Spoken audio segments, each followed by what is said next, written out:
श्री गुरु बसवलिंगाय नमः. शरणार्थी आगतम स्वागतम सुस्वागतम. मी जयश्री पाटील कोगनूर सर्व रसिक जिज्ञासू श्रोत्यांचे वचन अध्ययन बसव मंच मराठी व्याख्यानमाला पुष्प 49 मध्ये सहर्ष स्वागत करत आहे. Basava understanding and research centre Pune यांच्या वतीने प्रत्येक महिन्याच्या पहिल्या शनिवारी विविध धार्मिक, वैचारिक, सामाजिक, आध्यात्मिक व प्रबोधनपर विषयावर आभासी व्याख्यानमाला आयोजिली जाते. लॉकडाऊनच्या काळात सुरू झालेली ही व्याख्यानमाला आतापर्यंत आजतागायत चालू आहे. सर्वप्रथम मी कार्यक्रमाची रूपरेषा सांगते. कार्यक्रमाची सुरुवात शरण विद्याका मगदूम यांच्या वचन प्रार्थनेने होईल. त्यानंतर शरण डॉक्टर जयश्री अंगडी पट्टण प्रस्तावना करतील. आजचे अतिथी व्याख्याते शरण प्राध्यापक डॉक्टर तंगावार यांचा परिचय करून देतील. आजचा विषय आहे सुधारणावादी संत तुकाराम. या विषयावर शरण प्राध्यापक डॉक्टर तंगावार व्याख्यान देतील. त्यानंतर शरण डॉक्टर शशिकांत पट्टण मार्गदर्शन करतील. श्रोत्यांबरोबर चर्चा होईल. कार्यक्रमाची सांगता शरण दैवशाला ताई पाटील यांच्या शरण समर्पणाने होईल. आता मी शरण विद्याका मगदूम यांना विनंती करते की त्यांनी वचन प्रार्थना म्हणावी. शरण विद्याका मगदूम. हा मॅडम. शरणार्थी सर्वांना शरणार्थी. आज मी संत तुकाराम यांचा अभंग मी आता म्हणतो. टिळा टोपी घालून माळा म्हणती आम्ही साधो. टिळा टोपी घालून माळा म्हणती आम्ही साधो. दया धर्म चित्ती नाही ते जाणावे बोंधू. दया धर्म चित्ती नाही, दया धर्म चित्ती नाही ते जाणावे बोंधू. दया धर्म चित्ती नाही ते जाणावे बोंधू. टिळा टोपी घालून माळा म्हणती आम्ही साधू. कलियुगी घरोघरी संत झाले फार. कलियुगी घरोघरी, कलियुगी घरोघरी संत झाले फार. कलियुगी घरोघरी संत झाले फार. टिळा टोपी घालून माळा म्हणती आम्ही साधू. नीती भरी पोटासाठी हिंडती दारोदार. विती भरी पोटासाठी, विती भरी पोटासाठी हिंडती दारोदार. विती भरी पोटासाठी हिंडती दारोदार. टिळा टोपी घालून माळा म्हणती आम्ही साधू. टिळा टोपी घालून माळा, टिळा टोपी घालून माळा, टिळा टोपी घालून माळा म्हणती आम्ही साधू. सर्वांना शरणार्थी. संत तुकारामांचे अभंग गाऊन विद्याका मगदूम यांनी कार्यक्रमाची सुरुवात केलेली आहे. संत तुकारामांनी आपल्या अभंगात सांगितले होते, जे का रंजले गांजले त्यासी म्हणे जे आपुले, तोची साधू ओळखावा देव तेथेची जाणावा. आता मी शरण डॉक्टर जयश्री अंगडी पट्टण यांना विनंती करते की त्यांनी प्रस्तावना करावी आणि आजच्या अतिथी व्याख्यात्यांचा परिचय करून द्यावा. डॉक्टर जयश्री अंगडी पट्टण. धन्यवाद. शरणार्थी सर्वांना आमच्या बसवा वचन अध्ययन मराठी व्याख्यानमालामध्ये सर्वांचं सहर्ष स्वागत करते. आज आपलं 49वं पुष्प आहे. अर्ध्या शतकाच्या आपण जवळ आलो. आपल्याला बसवांना कळले या एका अर्थापासून आम्ही सुरुवात केली होती आणि आता आम्हाला थोडे बसवांना कळायला लागले. तर त्याबरोबरीने आजचा विषय जो आहे तो महाराष्ट्रामध्ये, भारतभूमी, महाराष्ट्रभूमी आपण म्हणतो संत भूमी आहे, संतांची. तर ज्ञानेश्वर तुकाराम कोणाला माहिती नाही. तर संत तुकाराम म्हटलं तर काय, आता अतिशय सुंदर असं विद्याकांनी अभंग गायला. त्या अभंगामध्ये काय म्हणतायत की तुकाराम, संत तुकारामांनी दांभिकतेवरती, ढोंगीपणावरती जे अभंग लिहिलेले आहे त्याची सुरुवात म्हणजे हे जे दांभिकता आहे, वेगळं वेगळं वागणं, म्हणजे बोलणं वेगळं आणि आचरण वेगळं असणं, त्याला सुद्धा महात्मा बसवांनांनी सुरुवात केली. त्यांच्या वचनांमध्ये त्यांनी विचारले, सनातनी धर्म असतील, वेद असतील, शास्त्र असेल, आगम असतील, त्यांनी विचारलेलं आहे की त्याच्यामधून सामान्य माणसाला काय फल मिळणार आहे. सामान्य माणसाने, जो कष्टकरी वर्ग होता, जो महिला वर्ग होता, त्यांच्यासाठी काय आहे, त्यांच्यासाठी वेगळा रूल, त्यांच्यासाठी वेगळं असणं का गरजेचं आहे. म्हणून मग त्यांनी जेव्हा मंदिरामध्ये तुम्ही देव शोधू नका, मंदिरामध्ये नाही, तो देव तुमच्या दैवत्व तुम्ही आहात. तर भक्तापासून देव होण्याची जो मार्ग सांगितलाय तो आपल्याला लिंगायत धर्मामध्ये आहे, हे आपल्याला कळून चुकलंय. पण संत तुकारामांच्या बाबतीमध्ये आपल्याला पुष्पक विमान ऐकून आहोत आपण. नंतर असं ऐकून आहे की सदेह ते वैकुंठात गेले. या काही गोष्टी मी सांगतेय कारण ह्याचा जो सत्य पडताळणी आहे, आजचे आपले अतिथी तंगावर सर, डॉक्टर तंगावर सर आलेत, तर त्याचे ते, कारण ते खूप अभ्यासक आहेत, त्यांची मी अल्बम तेव्हा कळेल त्यांचं किती आघाड काम आहे या विषयावरती. तुकारामांचं छोटासा अभंग घेते मी. काय सांगतायत ते? ऐसे कैसे झाले गोंधू, कर्म करोणी म्हणती साधू, अंगा लावून या राख, डोळे झाकून करीती पाप, दाऊनी वैराग्याची कळा, भोगी विषयाचा सोहळा, तुका म्हणे सांगो किती, जळो तयाची संगती. अहो काय तुमचं, म्हणजे तुम्ही बोलता काय आणि करता काय. जे काय ढोंगी बाबा आहेत आजच्या जगामध्ये, आजचा म्हणजे 10-15 दिवसापासून आपण, नाशिक हे खूप विख्यात झालंय. एक सगळ्यांना माहिती आहे इथं असलेल्या की अशोक खरात नावाच्या ढोंगी माणसाने कसं काय लुबाडलं आहे, स्वतःचं साम्राज्य कसं निर्माण केलं आहे. आणि अशा ढोंगी बाबांपासून आपण महिला वर्ग असेल किंवा सामान्य माणसाने कसं दूर असलं पाहिजे. आपली विवेक बुद्धी जागून ठेवली पाहिजे. आपलं चिकित्सक बुद्धी चांगली असली पाहिजे. आणि आपण प्रत्येक वेळेला या प्रश्नांची उत्तरं शोधण्याचा प्रयत्न केला पाहिजे. शॉर्टकट कोणी सांगत असेल, चमत्कार हा आयुष्यामध्ये कधीच नसतो. चमत्काराला विचारा, प्रश्न विचारा. कारण अंधश्रद्धा निर्मूलन म्हणून अनिस म्हणून जी संघटना आहे, त्या अनिस संघटनाचं पण काम हेच आहे की अंधश्रद्धा निर्मूलन करायचं. बसवांनांनी तेच केलंय, आपले संत तुकारामांनी ते केलंय. गाडगे बाबा महाराज पण मंदिरात जायचे हो, पंढरपूरला, पण त्यांनी कधी मंदिरात जाऊन दर्शन नाही घेतलं. त्यांचं म्हणणं होतं की मंदिरामध्ये जाऊन दान दक्षिणा करण्यापेक्षा, पुजाऱ्याच्या पोट तुम्ही पुजण्यापेक्षा, तो पैसा तुम्ही एखाद्या गरीब मुलाला द्या, शिक्षण शाळा काढा. किती म्हणजे हा विचार किती प्रगल्भ विचार आहेत. अतिशय सुंदर असे विचार आपले संत महात्म्यांनी काढलेले आहेत आणि त्यांचा आपण मागोवा घेण्याचा प्रयत्न आपण या बसव मंचावरती करत असतो. हा बसव मंच आहे. सरांना मला सांगायला नक्की आवडेल की महिन्याच्या पहिल्या शनिवारी सर आम्ही हा बसव विचार, शरणांचे चारित्र्य किंवा त्यांचा जे संवाद ते आम्ही मराठीमधून घेतो पहिल्या शनिवारी. बाकीच्या शनिवारी रविवारी ते कन्नड मधून होत असतं आणि हा सायमल्टेनियसली रेकॉर्ड होत असतो. आणि मग रेकॉर्ड झाल्यानंतर 2-3 दिवसामध्ये आम्ही त्याला युट्यूब वरती पाठवतो. तसे आमचे सर्वांच्या, तुमच्यासारख्या सर्व महनीय लोकांमुळे, पट्टण सर आहेत, डॉक्टर शेटकार सर आहेत आणि अजून आमचे व्याख्याते आहेत, नवलाखे मॅडम पण आहेत, अजून सविता शेटे मॅडम आहेत, की त्यांनी या आम्हाला भरपूर मार्गदर्शन दिलेलं आहे. तर इथं सांगायला आवडेल मला की आजचे आपले अतिथी, तर सर्वांचं मी स्वागत करते या मंचावरती आणि सरांची ओळख करून देते. तंगावर सरांचं मी एक पुस्तक वाचलं होतं. तेव्हापासून मला त्यांच्याशी माझं बोलणं झालं. संग्राम अप्पा शेटकार सर आहेत आज इथं. शेटकार सरांचे ते आजोबा आहेत.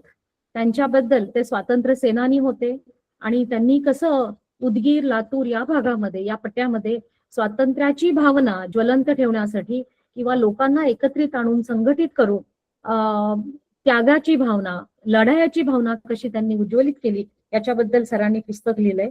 आणि त्याचं पहिलं पुस्तक मी जेव्हा वाचलं तेव्हा मला सरांबद्दल खूपच आदर वाटला. तर सरांचा मी इथं अल्पपरिचय देते. सरांनी सांगितलंय की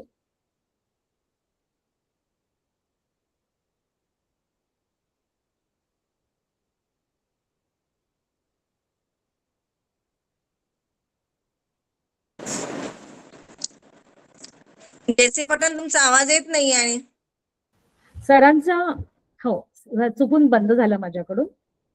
सरांच्या आईचं नाव आहे इरण्णा, पार्वती, वडील इरण्णा. आणि सरांनी लिहिलंय की ते दोघं अशिक्षित होते, पण अशिक्षित पालकाचं शिक्षित मुलगा होणं, जाणकार मुलगा होणं ही खूप मोठी कर्तबगारी सर त्यांनी पार पाडली आहे. त्यामुळे मी त्यांचे पण मी इथं आशीर्वाद आणि त्यांना खूप खूप आमच्या मंचाकडून खूप शुभेच्छा. सरांचं गाव थडी सावरगाव, तालुका देगलूर, जिल्हा नांदेड, तेलंगण बॉर्डर मध्ये हे गाव येतं. आणि या गावातले सर हे पहिले पदवीधर झालेत. सरांचं प्राथमिक शिक्षण गावातच झालंय, महाविद्यालयीन शिक्षण देगलूर येथे आणि पदव्युत्तर शिक्षण उदगीर येथे झालंय.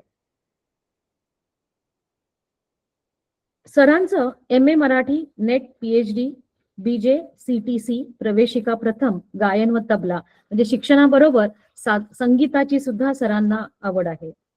त्यांचे काही प्रकाशित साहित्य: धर्मवीर संग्रामप्पा जीवन व कार्य, 3री आवृत्ती, या पुस्तकाबद्दल मी आता बोलले. पाऊलखुणा, 3री आवृत्ती, जीवन गाणे, 3री आवृत्ती, बोध कवितेचा, वेद माणसांचा, विचारवंत जनार्दन वाघमारे, वचन साहित्यामध्ये मराठीतील अनुवाद परंपरा, आधुनिक मराठी वाङ्मयाचा वस्तुनिष्ठ इतिहास व तुझा विसर न व्हावा, स्वलिखित 9 ग्रंथ आहेत. संपादक केलेले सुंदरान, 40वे मराठवाडा साहित्य संमेलन उदगीर, सहसंपादन कुरूप, सीमालढा आणि मीमांसा, बसव तत्व चिंतन, बसव सिद्धांत, साहित्य समीक्षा, संदर्भ आणि वाटचाल, मराठी कथात्म साहित्य आणि मराठी बसवांना, वर्तमानात महात्मा बसवेश्वर, कोविड-19 अशा विविध विषयांवरती, सीमा असेल, महात्मा बसवांना असतील, संत साहित्य असतील, सरांचं ग्रंथलेखन आहे. विद्यापीठीय दूरशिक्षण पदव्युत्तर अभ्यासक्रम, सरांचं वैचारिक साहित्य संकल्पना व स्वरूप, भारतीय व पाश्चात्य वैचारिक लेखनाची पूर्व परंपरा, 19व्या शतकातील वैचारिक साहित्य, 21व्या शतकातील वैचारिक साहित्य. UGC प्रकल्प सरांनी मराठीत अनुवादित कन्नड वचन साहित्य आहे. सदर लेखन तुका म्हणे, दैनिक यशवंत, 52 आठवडे 52 लेख, जीवन गाणे, दैनिक यशवंत, 26 आठवडे 26 लेख, सावित्री वदते, दैनिक एकमत, आठवडे 28 लेख. साहित्य पुरवणी समन्वयक सरांचा खूपसा आहे, त्यातलं मी काही महत्वाचेच घेतेय. प्रकाशित शोध निबंध एकूण 55 आहेत. दैनिक मध्ये दैनिक सकाळ, लोकमत, सामना, तरुण भारत, गावकरी, एकमत, लोकाशा, सुराजा, लातूर समाचार असे अनेक विविध वर्तमानपत्रात सरांचे लेखन झालेलं आहे. ब्लॉग लेखन, 14 ब्लॉग लेखन, शोध निबंध वाचन, Akashvani all India radio Parbhani Akashvani केंद्रावर विचार, साहित्य व पर्यावरणाशी निगडीत 52 कार्यक्रम प्रसारित, प्रबोधनात्मक 50 व्याख्याने, 10 मुलाखती आणि 25 YouTube. परीक्षक म्हणून सरांनी राज्यस्तरीयवर काम केलंय. सरांचा सहभाग विविध विद्यापीठामध्ये आहे, जसा स्वामी रामानंद तीर्थ मराठवाडा विद्यापीठ नांदेड, राणी दुर्गावती विद्यापीठ जबलपूर मध्य प्रदेश, उस्मानिया विद्यापीठ हैदराबाद, यशवंतराव चव्हाण महाराष्ट्र मुक्त विद्यापीठ नाशिक, राजश्री शाहू महाराज महाविद्यालय. यश मध्ये म्हणते ते सर निमंत्रित सदस्य मराठी अभ्यास मंडळ स्वामी रामानंद तीर्थ मराठवाडा विद्यापीठ, संगमनेर महाविद्यालय संगमनेर, राज्यस्तरीय निबंध स्पर्धेत प्रथम पारितोषिक, राज्य ग्रंथ निवड समिती शासनमान्य ग्रंथालयाकरिता पाऊलखुणा व जीवन गाणे हे 2 ग्रंथांची शिफारस. तर तुमचं खूप अभिनंदन. सरांना 3-4 भाषा अवगत आहेत, मराठी, कन्नड, इंग्लिश आणि हिंदी, तेलुगू येते, कारण बॉर्डरवरती असतात. त्यामुळे सर इतके विपुल क्षेत्रात सर तुम्ही आपली छाप पाडली आहे. आणि हा जो आजचा जो कार्यक्रम आहे हा फेब्रुवारीमध्ये आपण नियोजित केला होता, पण सरांना कॉलेजमध्ये सर हौगी स्वामी महाविद्यालय कॉलेजमध्ये मराठी विद्या मंडळामध्ये काम करतात आणि प्राध्यापक म्हणून सर आहेत. आणि सर सिनियर असल्यामुळे त्यांच्यावर बरीच कॉलेजची जबाबदारी असते, त्यामुळे 2-3 महिने झाले हे आपल्याला वेळ मिळाला नाही आणि या महिन्यात आपण हा कार्यक्रम जमवून आणला, त्याबद्दल मी तुमचं धन्यवाद देते. तुम्ही इथं आलात, खूप खूप आभारी आहे. तर आता आपण कार्यक्रमाला सुरू करू. आजचे अतिथी व्याख्याते शरण डॉक्टर तंगावार यांना मी विनंती करते की त्यांनी व्याख्यान सुरू करावे. तंगावार सर. हो हो, नमस्कार. आवाज येतोय माझा मॅडम? हो, येतो सर. येतोय का? वचन अध्ययन बसव मंच पुणे यांच्या वतीने मागच्या काही वर्षापासून आभासी स्वरूपामध्ये ही व्याख्यानमाला चालू आहे. आज या ठिकाणी आपल्याशी संवाद साधण्यासाठी डॉक्टर जयश्री पटन मॅडम यांनी मला बोलवलेलं आहे. खरं तर मागच्या 4-5 महिन्यापासून या व्याख्यानमालेत सहभागी व्हावं असं मलाही वाटत होतं, परंतु काही कारणामुळे ते सगळं पुढे गेलं सगळं. तर एकंदरीत अतिशय स्तुत्य असा हा कार्यक्रम, ही व्याख्यानमाला आपण सातत्यानं घेत आहात. 4-5 वेळा म्हणजे विचारणा केल्यानंतर सुद्धा मी होकार देऊन जेव्हा नकार दिलेला होता 1-2 वेळेस, त्यावरून डॉक्टर जयश्री पटन मॅडम यांच्यामध्ये असलेला जो काही संयम आहे, संतत्वाची जी वृत्ती आहे, खरं तर त्याचा अनुभव सुद्धा मला या 3-4 महिन्यामध्ये आलेला आहे. सुधारणावादी संत तुकाराम असा विषय, या विषयावर मी काही मार्गदर्शन वगैरे नाही तर आपल्याशी संवाद साधणार आहे. या सर्व व्याख्यानमालेमध्ये असलेले जे काही सगळे सदस्य आहेत, आता ज्यांनी माझ्या विषयाशी निगडीत उत्कृष्ट असं स्वागत गीत त्या ठिकाणी मॅडमनी सादर केलेलं आहे. सूत्रसंचालन करणारे मॅडम असतील, त्याचबरोबर या व्याख्यानमालेच्या पाठीमाग साथ देणारे, खंबीर असणारे डॉक्टर शशिकांत पटन सर आणि आपल्या सर्व या समितीतील सदस्यांचं मी खरं तर मनापासून अभिनंदन करतो. सुधारणावादी संत तुकाराम हा विषय असा काही नवा विषय नाही फारसा. सुधारणावादाची परंपरा जर आपण पाहिली, आता मॅडमनी प्रास्ताविक मध्ये उल्लेख केलेला आहे, तर महात्मा गौतम बुद्धापासून ते अलीकडे आपल्याला संत गाडगे महाराज, संत तुकडोजी महाराज इथपर्यंतचा जो इतिहास आहे संत आणि महापुरुषांचा आपण पाहिला, तर हे सगळे संत सुधारणावादी होते असं आपल्याला म्हणता येईल. एखादी संकल्पना जेव्हा पाश्चिमात्यामध्ये रूढ होते, खरं तर आपण त्या संकल्पनेचं अनुकरण करत असतो, ते शब्द आपण वापरत असतो. ज्या पद्धतीने युरोपमध्ये 15व्या-16व्या शतकामध्ये बदलासाठी म्हणून ही संज्ञा जी आहे सुधारणावादी, ही संज्ञा वापरण्यात आलेली होती. आणि त्याचाच आधार घेत न्यायमूर्ती रानडे यांनी वारकरी संप्रदायाची चळवळ आणि संत तुकारामांचं जे कार्य आहे ते कार्य लक्षात घेऊन महाराष्ट्रातील प्रोटेस्टंट असा हा धर्म आहे, संप्रदाय आहे, असा उल्लेख न्यायमूर्ती रानडे यांनी वारकरी संप्रदाय आणि संत तुकाराम महाराज यांच्याविषयी केलेला होता. मग ही युरोपमध्ये 15व्या-16व्या शतकामध्ये ही जी चळवळ उदयास आलेली होती, त्या चळवळीचे जे कार्य आहे तेच कार्य 12व्या शतकामध्ये महात्मा बसवांनी केलेलं होतं, किंवा महात्मा गौतम बुद्धांनी हजारो वर्षापूर्वी ते कार्य केलेलं होतं. परंतु युरोपमध्ये, ज्याला आपण म्हणजे हे सगळे देश आपल्यापेक्षा कितीतरी वर्ष पुढे आहेत असं आपण म्हणत असतो, तिथे सुद्धा अंधश्रद्धा होती. म्हणून चर्च असेल किंवा पोप असेल, या वेगळ्या सगळ्या ठिकाणी त्यांचे आदेश न पाळता आपण बायबलमध्ये जे काही सत्य सांगितलेलं आहे त्याचा आपण स्वीकार केला पाहिजे असं एका गटाला वाटलं आणि ती चळवळ त्यांनी ती उभी केलेली होती. अलीकडे आपण 19व्या शतकात जर पाहिला तर 19व्या शतकामध्ये महात्मा ज्योतिबा फुले लोकहितवादी गोपाळ गणेश आगरकर, सावित्रीबाई फुले, राजर्षी शाहू महाराज, कर्मवीर भाऊराव पाटील किंवा डॉक्टर बाबासाहेब आंबेडकर, स्वातंत्र्यपूर्व काळातले हे सगळे विचारवंत जर आपण पाहिले तर हे सगळे सुधारणावादाच्या अंगाने त्यांनी लेखन केलेलं आहे आणि त्या पद्धतीनं भाष्य देखील करण्याचा त्यांनी प्रयत्न केलेला आहे. गोपाळ गणेश आगरकरांनी तर सुधारक नावाचं नियतकालिकच त्यांनी सुरुवात केलेली होती. एक बुद्धी प्रामाण्यवादी, विवेकवादी, विज्ञानवादी जे काही व्यक्ती आहेत त्यांना आपण सुधारणावादी असं म्हणत असतो. या व्यक्तींनी समाजामध्ये असलेल्या ज्या काही अनिष्ट रूढी परंपरा आहेत त्या परंपरा, कुप्रथा नष्ट करण्याचा प्रयत्न केलेला आहे.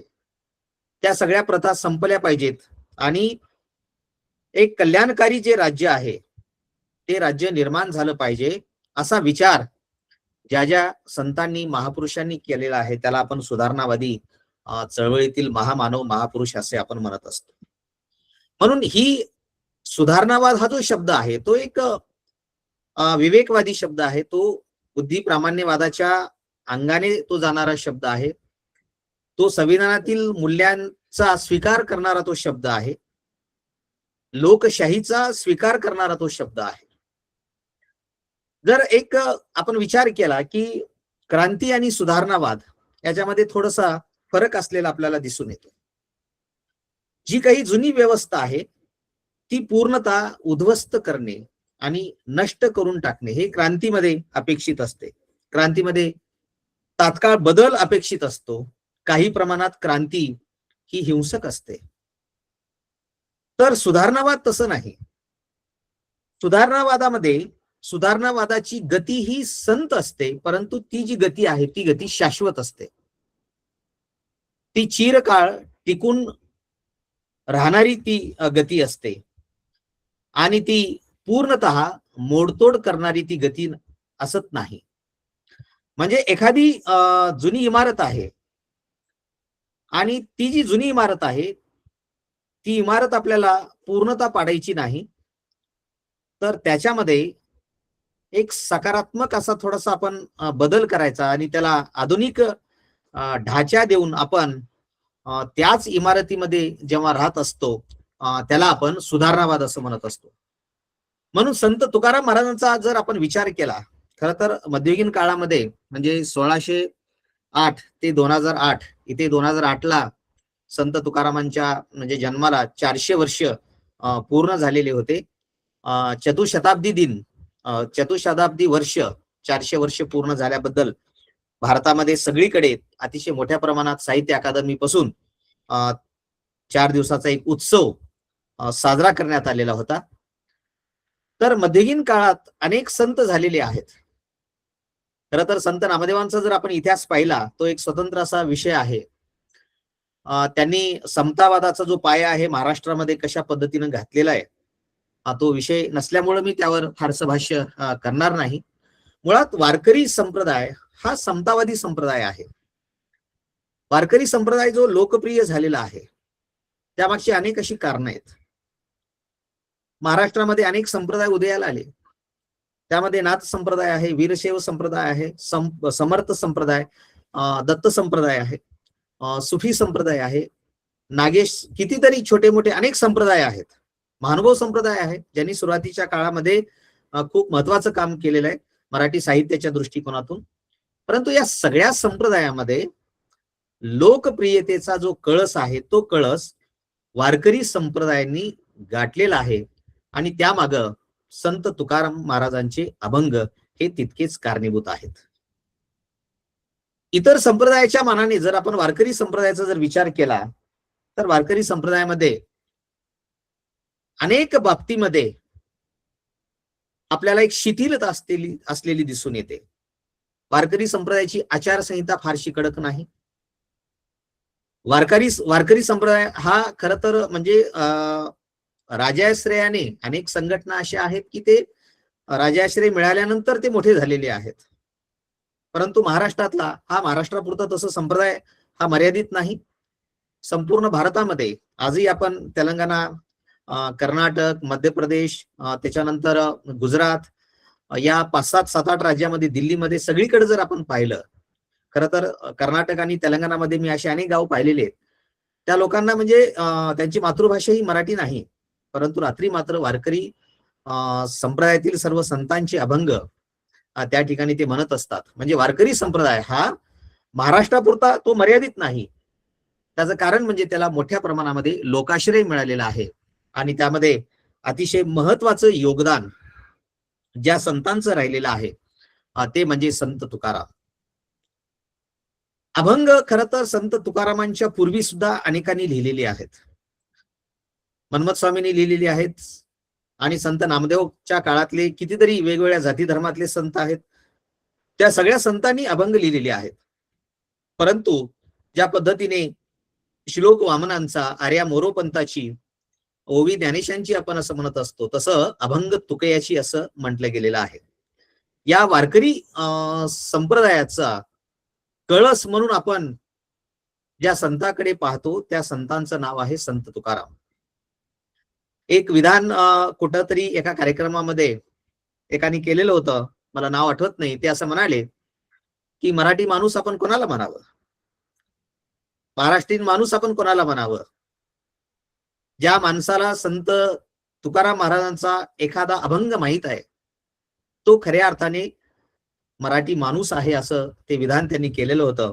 आणि जर आपण त्याचा विचार केला, त्यात सत्यता काही प्रमाणात कशी आहे हे जर आपण लक्षात घेतलं तर आपल्या लक्षात येईल की संत तुकाराम महाराजांच्या अभंगामुळे आपली मराठी भाषा ही अतिशय समृद्ध झालेली आहे, श्रीमंत झालेली आहे. आपण मराठीतले काही पुस्तकं जर तुम्ही पाहिलात, माझंच एक पुस्तक जर पाहिलं तर तुझा विसर न व्हावा असं ते पुस्तकाचं शीर्षक आहे. संत तुकाराम महाराजांच्या अभंगातलं ते शीर्षक आहे. चंद्रकांत वानखेडे सरांनी एक आत्मकथन लिहिलेलं आहे, आपुलाची वाद आपण अशी. कितीतरी शीर्षक पुस्तकाचे आहेत, किंवा मी शेवटी वेळ मिळाल्यानंतर त्याचा उल्लेख करणार आहे.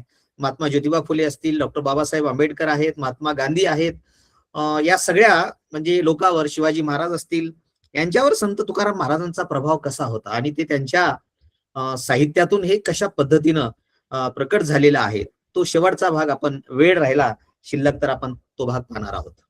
सांगण्याचं तात्पर्य की मराठी साहित्यामध्ये अनेक जे शब्द आहेत वेगवेगळ्या साहित्यामध्ये आलेले, जागोजागी वेगवेगळ्या जेवढ्या काही परिवर्तनवादी चळवळी आहेत महाराष्ट्रामध्ये काम करणाऱ्या, मग ती अंधश्रद्धा निर्मूलनाची चळवळ असेल, सत्यशोधकी समाजाची चळवळ असेल, कितीतरी चळवळी आहेत परिवर्तनवादी चळवळी.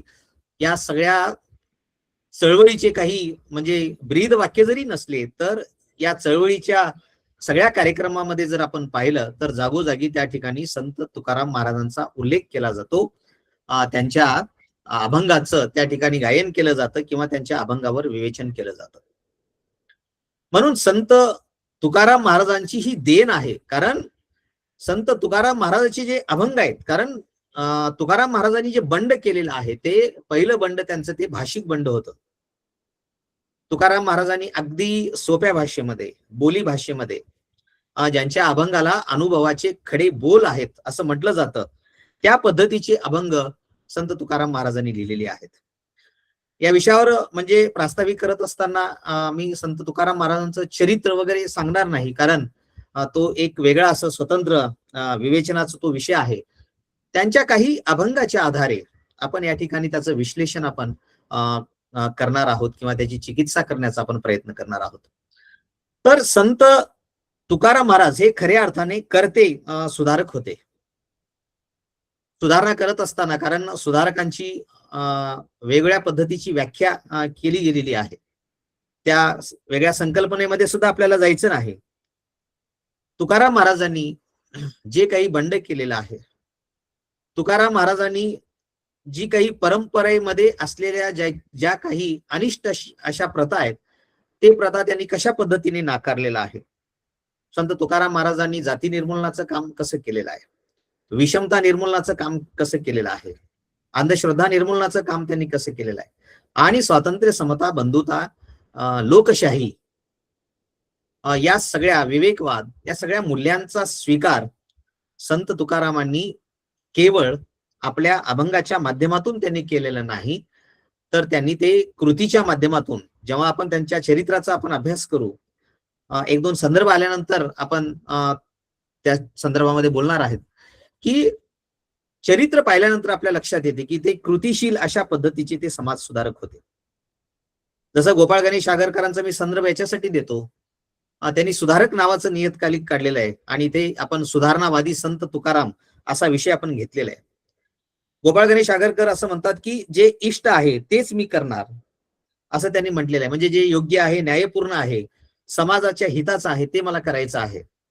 आणि संत तुकारामांनी 300-400 वर्षापूर्वी अशाच पद्धतीचं कार्य त्यांनी केलेलं आहे. म्हणून संत तुकाराम महाराज केवळ भक्तीचे प्रतीक किंवा अध्यात्माचे प्रतीक म्हणून आपल्याला संत तुकाराम महाराजाकडे पाहता येणार नाही, तर एक नवीन समाज व्यवस्था काही प्रमाणामध्ये निर्माण करणारे एक क्रांतिकारक, समाज सुधारक किंवा लोकशाहीचे एक पुरस्कर्ते म्हणून आपल्याला संत तुकाराम महाराजाकडे पाहता येईल.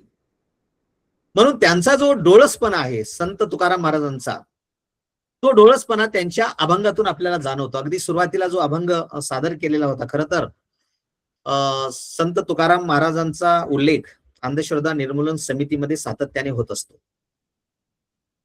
अनेक नंतरच्या काळामध्ये जर पाहिलं आपण, महात्मा ज्योतिबा फुलेंनी एक बहुजनांचं किंवा शेतकऱ्यांचं, शूद्रांचं जे शोषण झालेलं आहे किंवा त्यांची जी दारुण अवस्था झालेली आहे, ही कशामुळे झालेली आहे, त्याचा उल्लेख महात्मा ज्योतिबा फुलेंनी शेतकऱ्याचा आसूड या ग्रंथामध्ये केलेला आहे. किंवा तुकाराम महाराजांचा प्रभाव महात्मा फुलेवर होता, त्यातून सत्यशोधक समाजाची निर्मिती त्यांनी केलेली आहे. संत तुकाराम महाराजांनी किंवा सत्य असत्याशी मन केले ग्वाही असं त्यांनी जे म्हटलेलं आहे, मानियेली नाही बहुमता, किंवा महात्मा ज्योतिबा फुलेंनी जे अखंड सुरुवात केलेली आहे, कदाचित अभंगाचा सुद्धा प्रभाव त्या ठिकाणी महात्मा ज्योतिबा फुले यांच्यावर होता. म्हणून महात्मा ज्योतिबा फुलेंनी शूद्रांच्या, शेतकऱ्यांच्या, बहुजनांच्या पराभवाची काही कारणं त्यांनी सांगितलेली आहेत. त्यामध्ये त्या काळातले असलेले किंवा सावकार असेल किंवा अधिकारी लोक असतील किंवा अज्ञान असेल सामान्य माणसाचं, जसं महात्मा ज्योतिबा फुलेंनी जे सांगितलेले की विद्येविना मती गेली, मतीविना नीती गेली, नीतीविना गती गेली, गतीविना वित्त गेले, इतके अनर्थ एका अविद्येने केले असं त्यांनी म्हटलेलं आहे. की बहुजनांच्या पराभवाला अज्ञान देखील कारणीभूत आहे. परंतु एवढ्याच गोष्टी कारणीभूत नाहीत, तर त्या काळातली जी परिस्थिती आहे, ती परिस्थिती जर आपण पाहिली तर वाढत जाणारा किंवा हा जो भोंदू लोकांची जी संख्या आहे, जे स्वागत गीत मध्ये तो अभंगाच्या माध्यमातून त्यांनी सांगितलेलं आहे की या लोकांनी एक जो दैवी दहशतवाद आहे, तो दहशतवाद समाजामध्ये निर्माण केलेला होता. खरं अध्यात्माची दहशत काय असते, दैवी दहशत काय असते, या संदर्भातलं एक प्रकरण मागच्या काही दिवसापासून आपण महाराष्ट्रामध्ये पाहत आहोत की अनेक लोक कशा पद्धतीने बळी पडलेले होते. म्हणजे हे जे दैवी दहशतवाद आहे, आता तर आपण अनेक सगळ्यांनी बहुतांश कमी जास्त प्रमाणात शिक्षण घेतलेलं आहे, परंतु 400 वर्षापूर्वी शिक्षणाचा संबंध नव्हता. त्या काळामध्ये हे सगळं काही संविधान नव्हतं, पोलीस स्टेशन नव्हतं, अनेक बाबतीमध्ये जेव्हा आपण विचार करतो या सगळ्या गोष्टी तेव्हा नव्हत्या. आणि अशा काळामध्ये समाजामध्ये बदल घडवून आणणं, सुधारणावादाच्या अंगानं बदल घडवून आणणं हे तितकं सोपं काम नव्हतं. आपण ती परिस्थिती, कारण अनेक जण असं म्हणतात की वारकरी संप्रदायाने आपल्याला काय दिलेलं आहे, वारकरी संप्रदायामध्ये टाळ वाजवले जातात, विठ्ठलाची भक्ती करायला सांगितली जाते, असं नाही. तर वारकरी संप्रदाय त्या काळातली परिस्थिती जर आपण पाहिली, तर त्या परिस्थितीचा विचार जर आपण केला, तर वारकरी संप्रदायाचं कार्य त्या काळात किती मोठं होतं हे आपल्या लक्षात येईल. म्हणून समाजामध्ये आजही आपण पाहतो की 21व्या शतकामध्ये खूप मोठी अंधश्रद्धा आहे. 2026चा जर आपण आता इतिहास आपण पाहिला, आता काही अंधश्रद्धा संपलेली आहे असं नाही. म्हणजे ब्रिटिश भारतामध्ये आले, त्यांनी 150 वर्ष राज्य केलं, ते निघून गेले, पुन्हा आपल्याला स्वातंत्र्य मिळून 75 वर्ष होऊन गेलेली आहेत. आता आपल्या इथली अंधश्रद्धा संपली आणि आपण सगळे आता डोळस झालो, आपण विज्ञानवादी झालोत, विवेकवादी झालोत असं म्हणणं चुकीचं आहे. कारण आजही टोकाची अंधश्रद्धा या विज्ञान युगाच्या तंत्रज्ञानाच्या काळात सुद्धा आपल्याला पाहायला मिळते. मग तुकाराम महाराजांचा काळ आपण जर आठवला, 400 वर्षापूर्वीचा काळ, त्या काळात अंधश्रद्धा तर होतीच, 100% होती. मग या अंधश्रद्धेच्या माध्यमातून, या भक्तीच्या नावानं, देवाच्या नावानं, किंवा हे जे सगळे ढोंगी जे काही लोक आहेत, साधू संत आहेत, ते समाजाचं कशा पद्धतीने शोषण करत होते, ते संत तुकाराम महाराजांनी आपल्या अभंगातून त्यांनी सांगितलेलं आहे. प्रास्ताविक करत असताना पटन मॅडमनी सांगितलेले की ऐसे कैसे झाले गोंदू, कर्म करुनी म्हणती साधू, अंगा लावून या राख, डोळे झाकुनी करीती पाप, जाऊनी वैराग्याची कळा, भोगी विषयाचा सोळा, तुका म्हणे सांगो किती जळो तयाची संगती. म्हणजे साधू आपण कोणाला म्हणावं? समाजामध्ये अनेक लोक जरी अंगावर त्या पद्धतीची म्हणजे वेशभूषा जरी नसली, साधुत्वाची वेशभूषा, भगवे वस्त्र जरी नसले, तरी समाजामध्ये अनेक असे लोक मुखवटे धारण करून जीवन जगत असताना आपल्याला दिसतात. त्यामुळं या लोकांपासून आपण सावध राहिलं पाहिजे. साधू म्हणजे खरं तर ज्यांच्यामध्ये जे विकार आहेत, काम, क्रोध, मद, मच्छर, दम, अहंकार, हे विकार नष्ट झालेले आहेत, ज्यांनी ते सगळं धुवून टाकलेलं आहे, त्यांना आपण साधू असं म्हणत असतो. परंतु अनेक साधू संतांनी आपल्या स्वतःच्या स्वार्थासाठी लोकांची फसवणूक त्यांनी सुरुवात केलेली आहे. वेगवेगळ्या पद्धतीने त्यांच्याकडून पैसे घेणं, किंवा अनेक साधू संतांना वेगवेगळ्या पद्धतीची व्यसनं असलेली आपल्याला दिसतात. भौतिक गोष्टीविषयीचा जो काही हव्यास आहे तोही अनेक लोकांमध्ये, साधू संतांमध्ये आपल्याला पाहायला मिळतो. तर अशा पद्धतीचे सगळ्या साधूवर संत तुकाराम महाराजांनी प्रहार केलेला नाही, त्यांना त्यांनी नाकारलेलं नाही. जे खऱ्या अर्थाने म्हणजे सोंग घेतात, असे सोंग घेणारे, समाजाविषयी पुळका व्यक्त करणारे जी माणसं आहेत, जी साधू संत आहेत, त्यांना मात्र संत तुकाराम महाराजांनी नाकारलेलं आहे. आणि त्यांचं तुम्ही म्हणजे भक्तांनी, लोकांनी सावध बनू नये, शिकार बनू नये, अशा पद्धतीची अपेक्षा संत तुकाराम महाराजांनी केलेला आहे.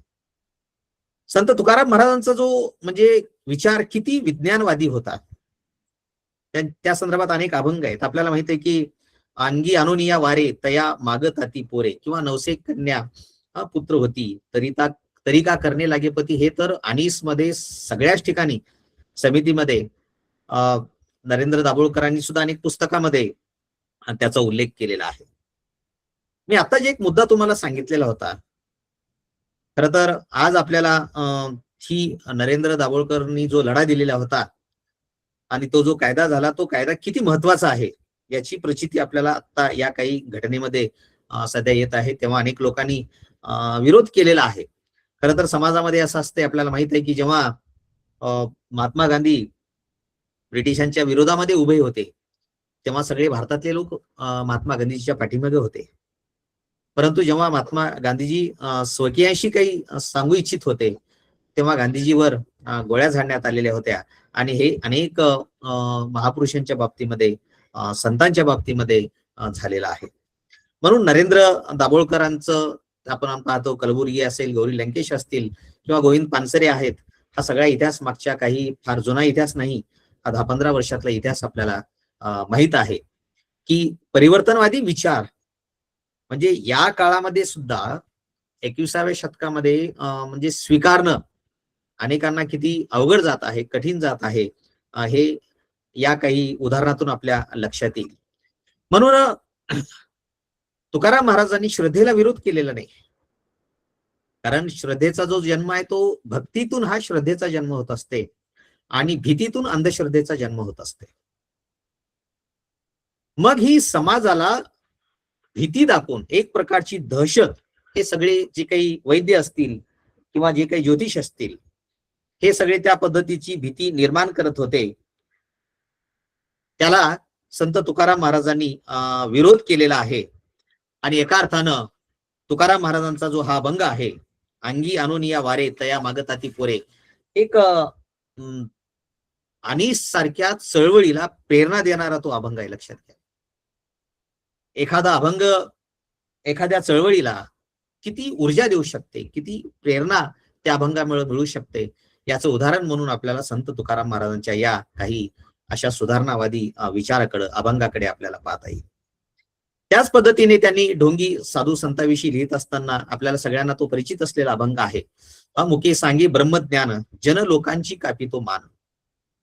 आपल्याकडे जी मन आहे लोकभाषेमध्ये, लोका सांगे ब्रह्मज्ञान, आपण कोरडे पाषाण, ही सुद्धा मन या तुकाराम महाराजांच्या म्हणजे बघा अभंगाचा प्रभाव कसा असतो आणि त्यातून बोली भाषेमध्ये अजून आपल्या भाषेमध्ये काही वेगवेगळे असे म्हणी, वाक्प्रचार किंवा वेगवेगळे असे सुविचार तुकाराम महाराजांच्या अभंगातून निर्माण झालेले आहेत. म्हणून मुके सांगे ब्रह्मज्ञान म्हणजे एखादं तत्वज्ञान किंवा एखादं वेदांतातलं ज्ञान उपदेश लोकांना करणं आणि प्रत्यक्षात मात्र व्यवहारामध्ये लोकांना फसवणं हे चुकीचं आहे. म्हणून असे काही ढोंगी लोक आहेत की ते त्यांच्या म्हणजे दोन मन त्यांच्याकडे असतात आणि एक मन जे आहे ती स्वार्थाच्या वेळी ते आतून ती उफाळून येत असते त्या ठिकाणी. त्याच्यामुळं केवळ ज्ञान हे आपण जिभेवर ठेवून आपल्याला चालणार नाही, केवळ ज्ञान लोकांना सांगून आपल्याला चालणार नाही, तर ते ज्ञान आपल्या हृदयात असलं पाहिजे. जेव्हा एखादं ज्ञान आपल्या हृदयामध्ये उतरतं तेव्हा कुठंतरी तो व्यक्ती कृतीकडे जात असताना आपल्याला दिसून येतो. म्हणून ज्ञान सांगती जनासी असं तुकाराम महाराजांनी म्हटलेलं आहे. नाही अनुभव आपण अशी, म्हणजे अनुभव नसताना ज्ञान सांगणं. म्हणजे समाजामध्ये अशा पद्धतीची प्रवृत्तीची जी लोक आहेत, खर तर माणसातलं जे काही दिसणं आहे म्हणजे त्याचं जे असणं आहे ते दिसणं असलं पाहिजे. आपल्यामध्ये असणं आणि दिसणं याच्यामध्ये साम्य आहे. अनेक लोकांच्या पोटात एक असतं तर ओटात एक असते. म्हणून अशा पद्धतीची जी विद्वत्ता आहे, पाठांतरावर आधारित विद्वत्ता, ती विद्वत्ता काही कामाची नाही. तर तुमचा अनुभव, तुमची कृती महत्वाची आहे. अनुभव जर खऱ्या अर्थाने शून्य असेल किंवा अनुभव किंवा ज्ञानशून्य माणूस हा फार काही करू शकत नाही, अशा पद्धतीचा विचार संत तुकाराम महाराजांनी या अभंगातून मांडलेला आहे. मग आपल्याला एक प्रश्न पडतो की मागच्या 2500 वर्षापासून आपल्या भारतामध्ये अनेक समाज सुधारक झालेले आहेत, अनेक लोकशिक्षक झालेले आहेत, अनेक संत होऊन गेलेले आहेत. मग असं असताना सुद्धा समाजाची म्हणजे म्हणावी तशी सुधारणा का झालेली नाही? तर याला कारणीभूत हा समाज आहे का काही वेगवेगळ्या पद्धतीचे जे स्वतःला समाज सुधारक म्हणून घेतात अशा पद्धतीची व्यक्ती आहेत? आपण अनेकांना सगळ्यांना समाज सुधारक किंवा सुधारक अशा पद्धतीचं आपण शब्द उपाधी आपण लावत असतो. परंतु कितीतरी अशी लोक आहेत की ती चळवळीमध्ये कधी कधी स्वतःच्या स्वार्थासाठी काम करत असताना दिसतात. म्हणून समाज सुधारकांची संख्या जरी वाढलेली असली तरी संत तुकोबा सारखे, संत तुकारामासारखे जे संत आहेत त्या संतांची संख्या खूप कमी आहे. संत तुकाराम महाराजांनी आपल्याला वनात जायला सांगितलं नाही, संत तुकाराम महाराजांनी आपल्याला संन्यास घ्यायला सांगितलेलं नाही. म्हणजे संसारात राहून सुद्धा एक चांगल्या पद्धतीचं सकारात्मक असं समाजासाठी आपल्याला कार्य निस्वार्थपणे करता येतं, याचं एक उत्तम उदाहरण म्हणून आपल्याला संत तुकारामकडे पाहता येईल. म्हणून ज्याच्या ज्ञानाचा उपयोग जर समाजासाठी जर होत नसेल, अनेक जण आपल्या ज्ञानाचा उपयोग समाजाचं म्हणजे शोषण करण्यासाठी करत असतात, त्या ज्ञानामागे त्यांचा स्वार्थ असतो. म्हणून महात्मा गौतम बुद्धांनी जे प्रज्ञाशील आणि करुणा हे शब्द त्यांनी वापरलेले आहे, त्यामध्ये प्रज्ञा हा जो शब्द आहे त्या शब्दाचा अर्थ असा आहे की जो समाज आपल्या म्हणजे ज्ञानाचा उपयोग जो व्यक्ती लोकांसाठी करत असतो त्यालाच प्रज्ञावंत म्हटलं गेलेलं आहे, त्यालाच प्रज्ञाशील किंवा प्रज्ञावंत असं म्हटलं गेलेलं आहे. म्हणून तुकाराम महाराजांनी सुद्धा खरं तर ही जी संकल्पना आहे महात्मा गौतम बुद्धाची, प्रज्ञावंताची, त्याला संत तुकाराम महाराज सुद्धा त्या संज्ञेमध्ये तंतोतंत असं उतरत असतात. म्हणजे आपल्या ज्ञानाचा जो उपयोग आहे तो समाजासाठी त्यांनी निस्वार्थपणे अभंगाच्या माध्यमातून, वेगवेगळ्या प्रवचन कीर्तनाच्या माध्यमातून करण्याचा प्रयत्न संत तुकाराम महाराजांनी केलेला आहे. म्हणून हे सगळे संत आहेत, खरं तर अनेक अभंग आहेत त्यांच्या, म्हणजे ढोंगी जे संत आहेत, साधू आहेत, त्यांच्या संदर्भामध्ये संत तुकाराम महाराजांनी वेगवेगळे अभंग लिहिलेले आहेत. आता एक मुद्दा आपण लक्षात घेतलं पाहिजे की एखाद्या मुद्द्याचं खंडन करून आपल्याला चालणार नाही, तर तिथं आपल्याला मंडन सुद्धा करावं लागतं. तुम्ही हे करू नका असं म्हणत असताना आपण काय केलं पाहिजे, लोकांनी काय केलं पाहिजे हे सुद्धा आपल्याला त्या ठिकाणी सांगता आलं पाहिजे. पर्यायी आपल्याला विचार आपल्याला देता आलं पाहिजे.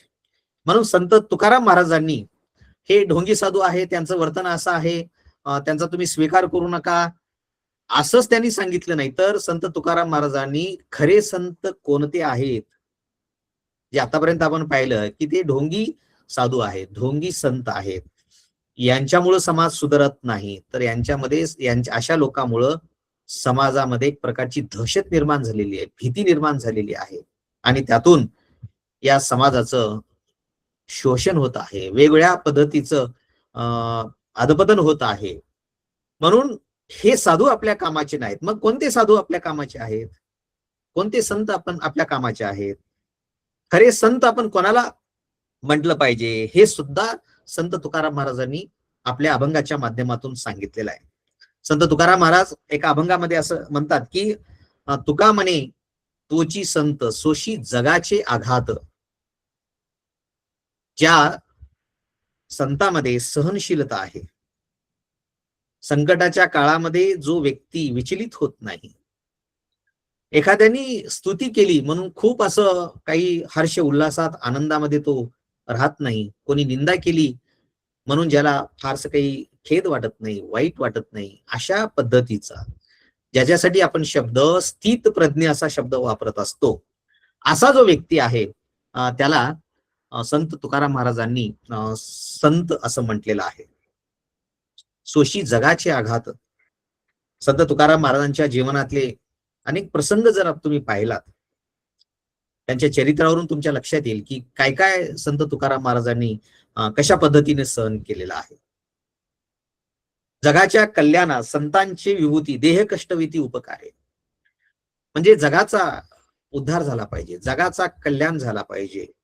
जगासाठी म्हणजे स्वतःकडे दुर्लक्ष करणारे जे व्यक्ती असतात, जी विभूती असतात, जगाच्या कल्याणात संतांच्या विभूती असं त्यांनी शब्द वापरलेला आहे. ज्यांचं म्हणजे अस्तित्व, जी व्यक्ती लोकांचं जीवन हे मंगलमय झालं पाहिजे, सुखकर झालं पाहिजे, त्यांच्या जीवनामध्ये शांती समाधान निर्माण झालं पाहिजे, यासाठी प्रयत्न करणारे जे लोक असतात, संत असतात, त्यांना आपण विभूती असं म्हणत असतो. आणि हा विभूती हा शब्द सुद्धा संत तुकाराम महाराजांच्या अभंगामध्ये आलेला आहे. म्हणून सर्व सामान्य माणसं जेव्हा दुःखी होतात, अशा वेळी दुःखी होणारे जे व्यक्ती असतात, संत तुकाराम महाराजांनी म्हटलेले की बुडती हे जन न देखवे डोळा, येतो कळवळा म्हणून या. अशा कळवळ्यातून खऱ्या अर्थाने संत तुकाराम महाराजांनी आपलं समग्र असं कार्य त्यांनी केलेलं आहे. म्हणून एकंदरीत संत संदर्भात खरे संत कोण आहेत, त्यांनी अर्भकाचे साठी पंते हाती धरली पाटी हा अभंग सुद्धा त्यांचा पाहण्यासारखा आहे. खर तर चरित्रावर मी भाष्य करणार नव्हतो, परंतु या ठिकाणी आपण संत तुकाराम महाराजांचा विचार करत आहोत. आपण ऐकलेलं आहे की संत तुकाराम महाराजांच्या किंवा अभंग वगैरे लोकांनी इंद्रायणीमध्ये लोकांनी बुडविल्या. हा संदर्भ पुढे कदाचित येईल, आपण हे ऐकलेलं आहे. परंतु संत तुकाराम महाराजांनी जे कर्ज खातं आहे ना, ते कर्ज खातं स्वतः त्यांनी इंद्रायणीमध्ये बुडवलेलं आहे, हेही आपल्याला माहित आहे. अनेकांनी चरित्र लिहित असताना त्याचा संदर्भ त्यांनी त्या ठिकाणी दिलेला आहे.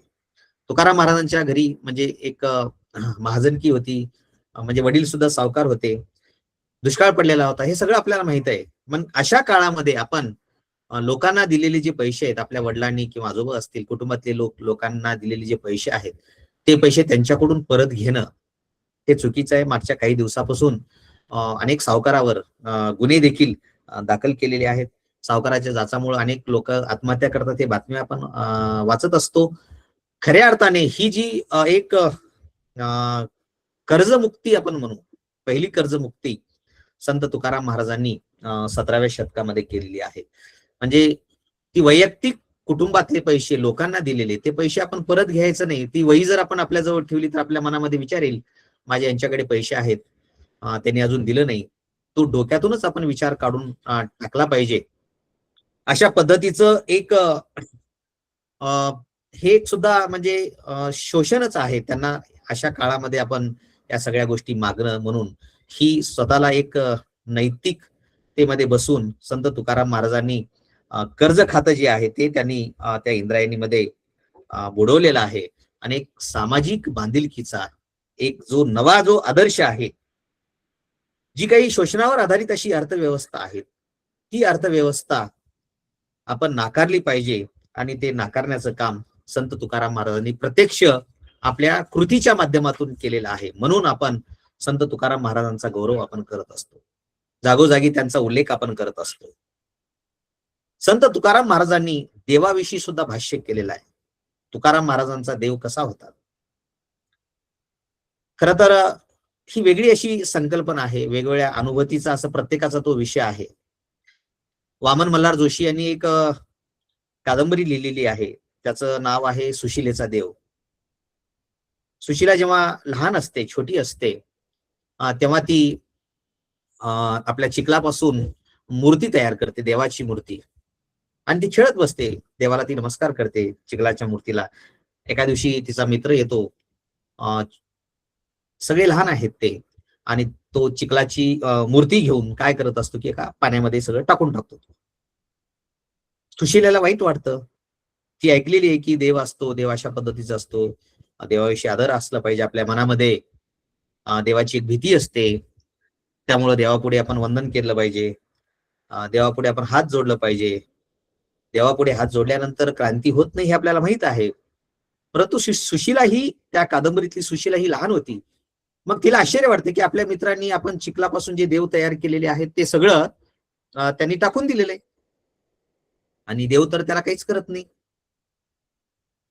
मग हळूहळू ती जेव्हा मोठी होते, मोठी होत असताना ती आपल्या आई वडिलांना देव मानते, सुशिला. आणि त्यानंतर तिचं लग्न होते. लग्न झाल्यानंतर ती पतीला देव मानते.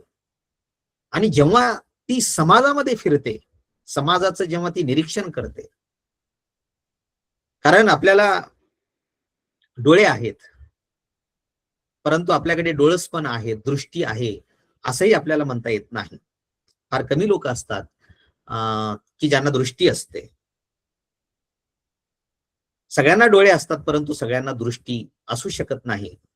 सुशिला ही जेव्हा मोठी झाली, ती समाजामध्ये फिरत असताना तिला एक दृष्टी प्राप्त झाली, आणि तिला असं वाटू लागलं की अरे, समाजामध्ये किती मोठं दुःख आहे, आणि ते दुःख आपण आपल्या पद्धतीने नष्ट करण्याचा आपण प्रयत्न करू, असं सुशिलाला वाटत होतं. आणि समाजातल्या रंजल्या गांजल्या लोकांची सेवा करणं, खऱ्या अर्थाने तिथेच देव आहे. जे का रंजले गांजले त्याशी म्हणे जो आपुले, असं त्या सुशिलेला वाटत होतं.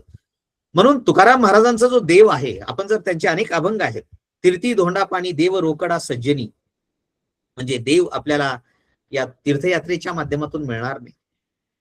अभिषेक करून मोठ्या प्रमाणात खर्च केल्यानंतर देव आपल्याला मिळणार नाही. देव रोकडा सज्जनी, रोकडा म्हणजे उधार नाही, तो याच क्षणी सर्वसामान्य माणसाच्या हृदयामध्ये, किंवा ज्याची कुचंबना झालेली आहे, ज्याचं शोषण होत आहे, किंवा जो अनाथ आहे, अशा लोकांना जेव्हा आपण मदतीचा हात पुढे करत असतो, खऱ्या अर्थाने तिथंच आपल्याला देवत्वाची प्राप्ती होत असते. म्हणून तुकाराम महाराजांनी अशी कितीतरी अभंग लिहिलेले आहेत की जाऊन या तीर्था काय तुम्हा केले, असं तुकाराम महाराजांनी म्हटलेलं आहे. म्हणून हे सगळं वरवरचं आहे. तुकाराम महाराजांना असं वाटते की एखादं भांड, जेव्हा महिला भांडे घासत असतात, की मोठं भांड सुरुवातीला ग्रामीण भागामध्ये तांब्याचे पितळ्याचे भांडे होते. भांडे जेव्हा आपण वरून घासतो, आपण ते वरून आपल्याला ते स्वच्छ दिसत असते, परंतु आतून जर आपण त्या भांड्याला नाही घासलं तर आतून ते म्हणजे भांड जे आहे ना ते अतिशय घाण असते, आणि अशा भांड्यामध्ये दूध वगैरे नासण्याची शक्यता असते.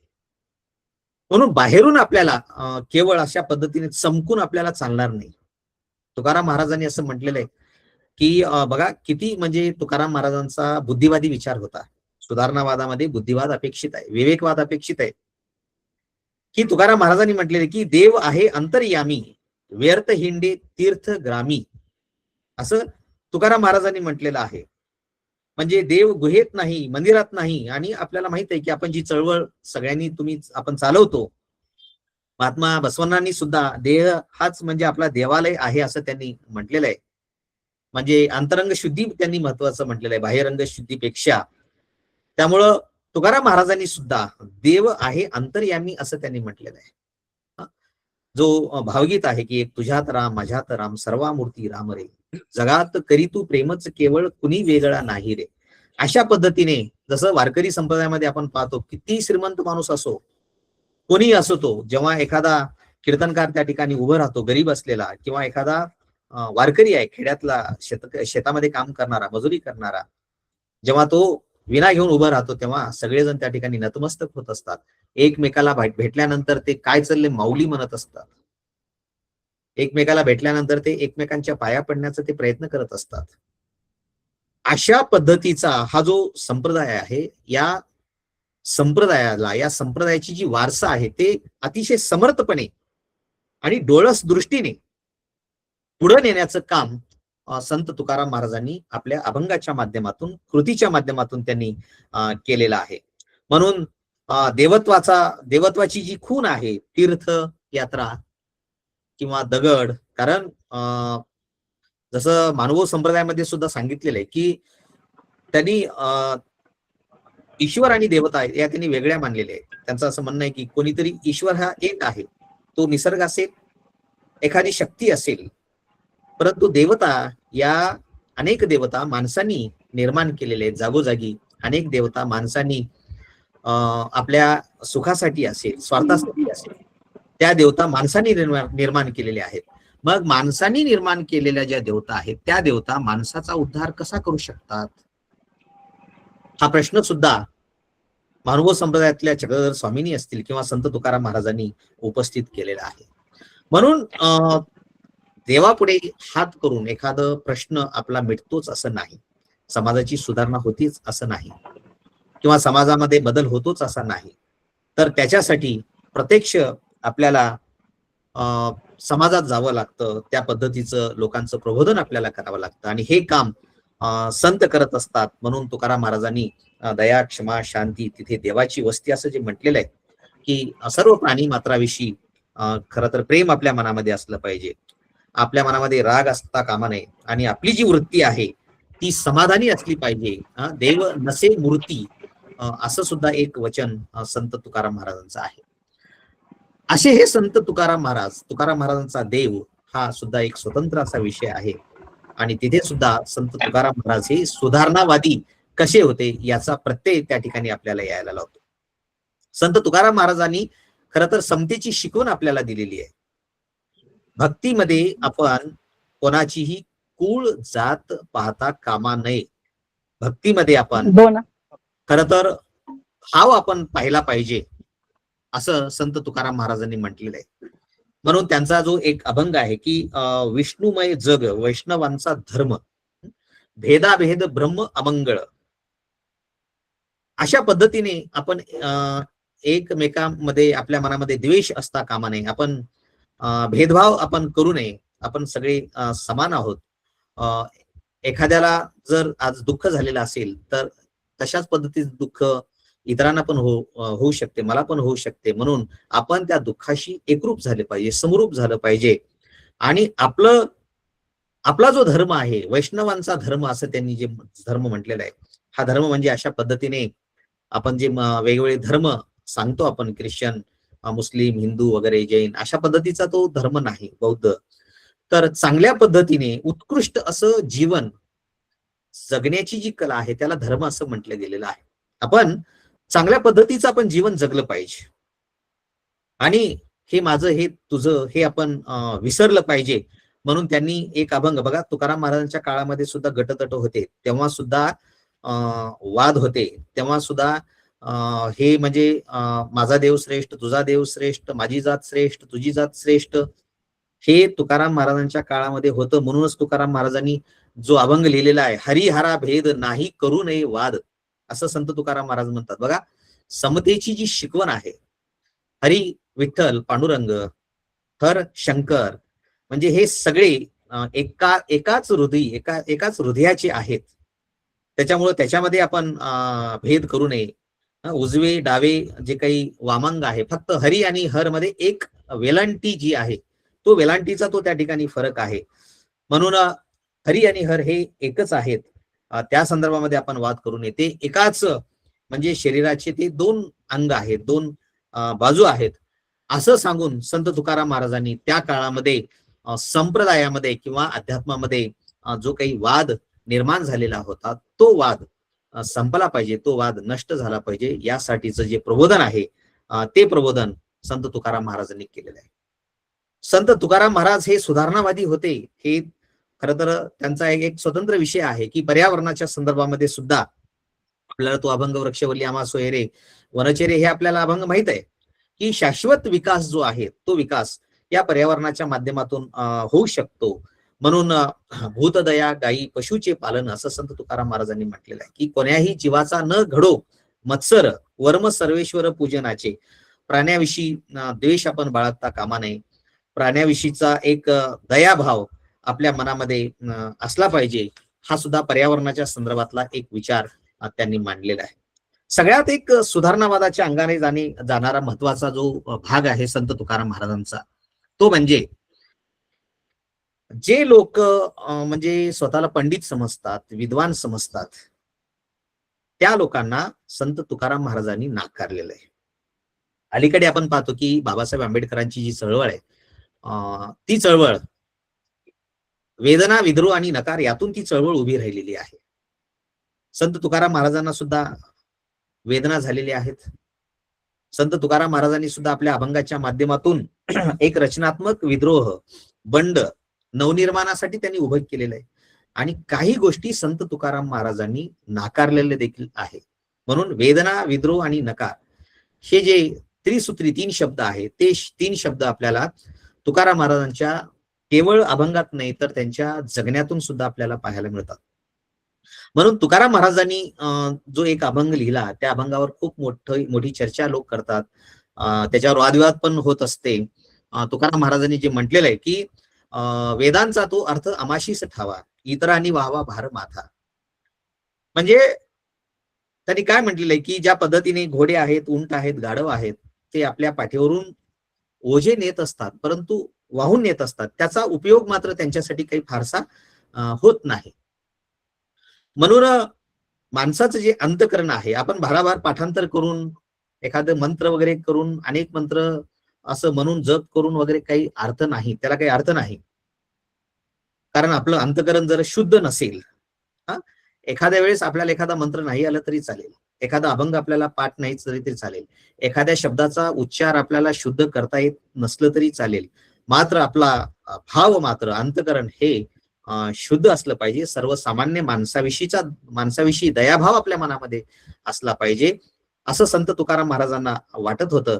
म्हणून जे काही पुस्तकी ज्ञान आहे, जर आपल्याकडे ज्ञान भरपूर आहे, सगळे वेद आपल्याला पाठ आहेत, याचा अर्थ आपल्यामध्ये मानवता आहे असं नाही.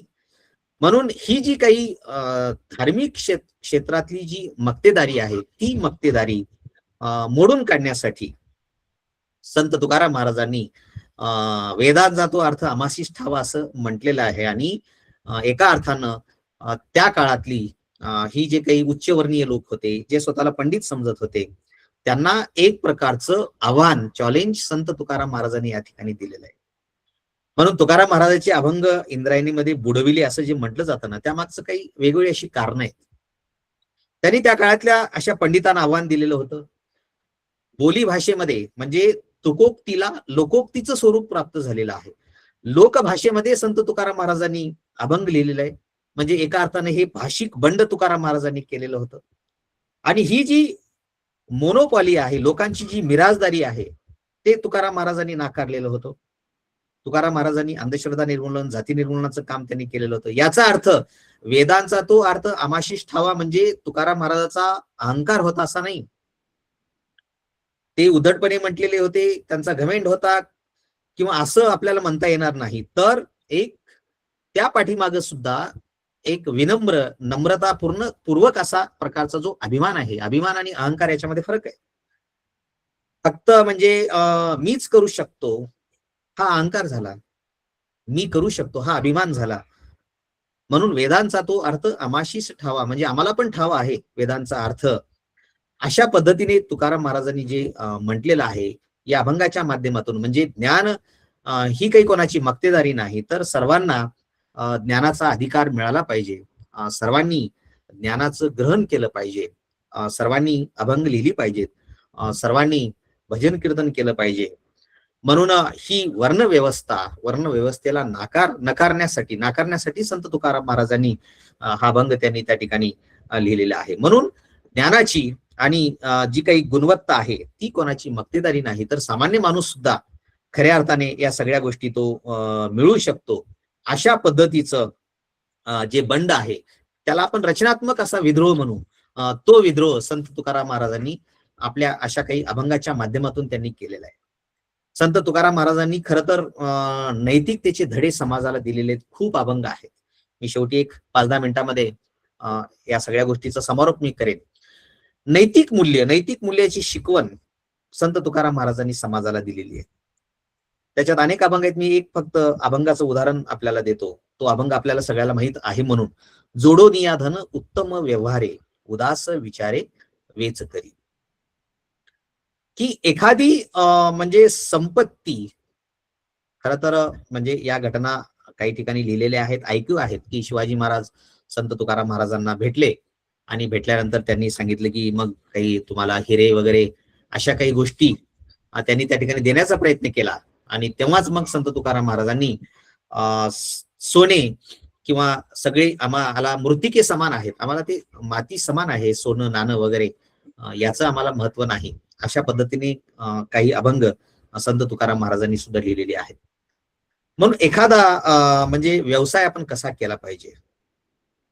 एक स्नेहलता पटवर्धन नावाची कवयित्री आहे. त्या कवयित्रीने एका कवितेमध्ये असं म्हटलेलं आहे की खरंच काहीतरी व्हायला पाहिजे, अंधाराचे युग संपायला पाहिजे, मला नाही तुला नाही हे सगळं संपलं पाहिजे, म्हणजे दुधाचा प्याला सगळ्यांना मिळालं पाहिजे, द्रौपदीचं वस्त्रहरण थांबलं पाहिजे, एकलव्याला न्याय मिळाला पाहिजे, अशा पद्धतीची दीर्घ कविता त्यांनी लिहिलेली आहे.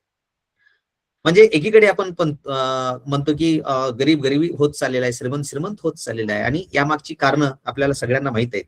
म्हणून तुकाराम महाराजांनी संपत्ती आपण मिळवली पाहिजे, याला त्यांचा विरोध नाही, पण ती संपत्ती, ते धन आपण प्रामाणिकपणे मिळवलं पाहिजे. आणि त्याचबरोबर बघा, एक संत तुकाराम महाराजांचा हा अभंग म्हणजे एक अर्थशास्त्राचा सुद्धा एक पाया त्यांनी कशा पद्धतीने टाकलेला आहे. मिळवलेलं जे धन आहे ते धन जे बसवण्णांनी सुद्धा अशा पद्धतीचा विचार मांडलेला होता की आपण समाजासाठी सुद्धा काही प्रमाणामध्ये आपण खर्च केलं पाहिजे.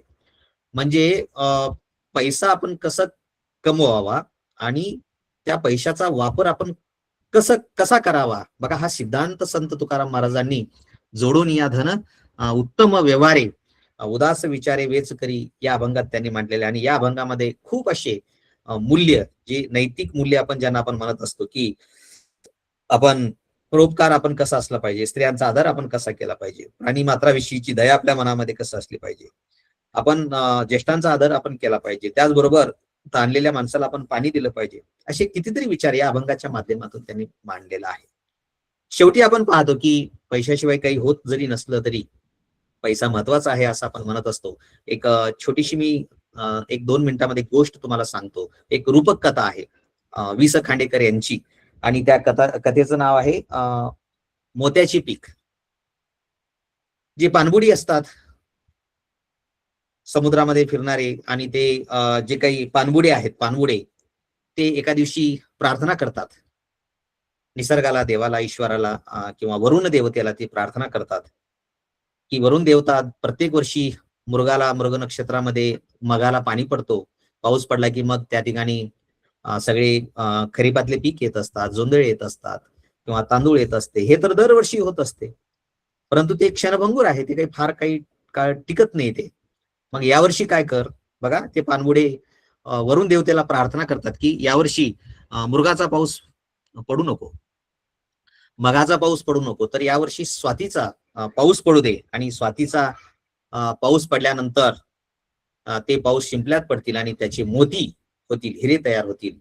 मग वरुण देवता या पाणबुड्याची प्रार्थना त्या ठिकाणी ऐकतो, आणि त्यानंतर मग मृग नक्षत्राला पाऊसच पडत नाही, कोणी पेरत नाही, शेतामध्ये कुठं पीक येत नाही, आणि स्वातीचा पाऊस पडतो. आणि पडल्यानंतर मग सगळे समुद्रामध्ये शिंपल्यामध्ये थेंब पडल्यानंतर त्या ठिकाणी हिरे मोती तयार होत असतात. हे पाणबुडे 4-5 जण आनंदानं सगळे जे काही हिरे आहेत, मोती आहेत, ते जमा करत असतात एकत्र. त्याची ती मोठ बांधतात आणि त्यांना इतका आनंद वाटतो. परंतु शेवटी त्यांना भूक लागते. बघा, मोती भरपूर भेटलेले आहेत. स्वातीचा पाऊस वरून देवतांनी पाडलेला आहे. परंतु त्याच्यामुळे आपलं पोट काही भरणार नाही आपल्याला. जसं एखाद्या उन्हाळ्यामध्ये एखादा माणूस त्याला तहान लागलेली आहे आणि तो शेतामध्ये जातो. एका झाडाखाली एक व्यक्ती बसलेला आहे, छोटस पाण्याचं माठ आहे आणि तो म्हणतो की बाहेरून आलेला माणूस त्या शेतकऱ्याला म्हणतो की मला खूप तहान लागलेली आहे, पाणी द्या. मी जर पाणी नाही पिलो तर कदाचित मी जिवंत राहणार नाही. तो शेतकरी जर असं म्हणाला, तुला हवा असेल तर मी 5,000 रुपये आता देतो, परंतु एक घोट मी तुला पाणी देणार नाही. त्यावेळेस आपल्याला पाण्याचं महत्व काय आहे ते आपल्या लक्षात येतं. म्हणून या कथेमध्ये सुद्धा बघा, पैसा हा अंतिम सत्य नाही. मग ते सगळे जे काही लोक आहेत, सगळे पाणबुडे, त्यांना भूक लागलेली असते. आता त्यांना वाटते की एवढे मोती आपल्याकडे आहेत, आपल्याला भरपूर कोण अन्न देणार नाही आपल्याला. मग ते डोक्यावर सगळी मोते घेऊन पोते घेऊन ते निघतात. निघाल्यानंतर मग एक झोपडी असते, त्या झोपडीजवळ तिथं जातात.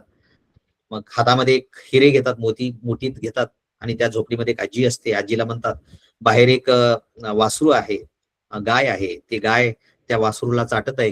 गायीसमोर कुठला चारा नाही, कारण पाऊसच पडलेला नाही. मग आजी बाहेर येते. आजीला ते म्हणतात की बघ, मी आता एवढे हिरे तुला देणार आहे आणि आम्हाला तू काय कर, भाकर दे. आजी रागामध्ये चालते व्हा म्हणून शिव्या देते. त्या ठिकाणी गाईला कुठला चारा नाही, घरामध्ये फक्त एक भाकर आहे. आम्ही घरामध्ये 2-3 जण आहोत. पाऊस पडलेला नाही, कुठलंच शेतामध्ये पीक पिकलं नाही. अशा पद्धतीने ती आजी त्यांना तिथून हाकलून देते. ते पुढे निघतात. पुढे निघाल्यानंतर त्यांना एक संन्याशी महाराज त्या ठिकाणी भेटतो आणि ते संन्याशाला विचारतात, अरे या जगातलं अन्न गेलं कुठं? तेव्हा ते संन्याशी असं म्हणतात की अन्न आलंच नाही, पिकलंच नाही, तर जाणार कुठे?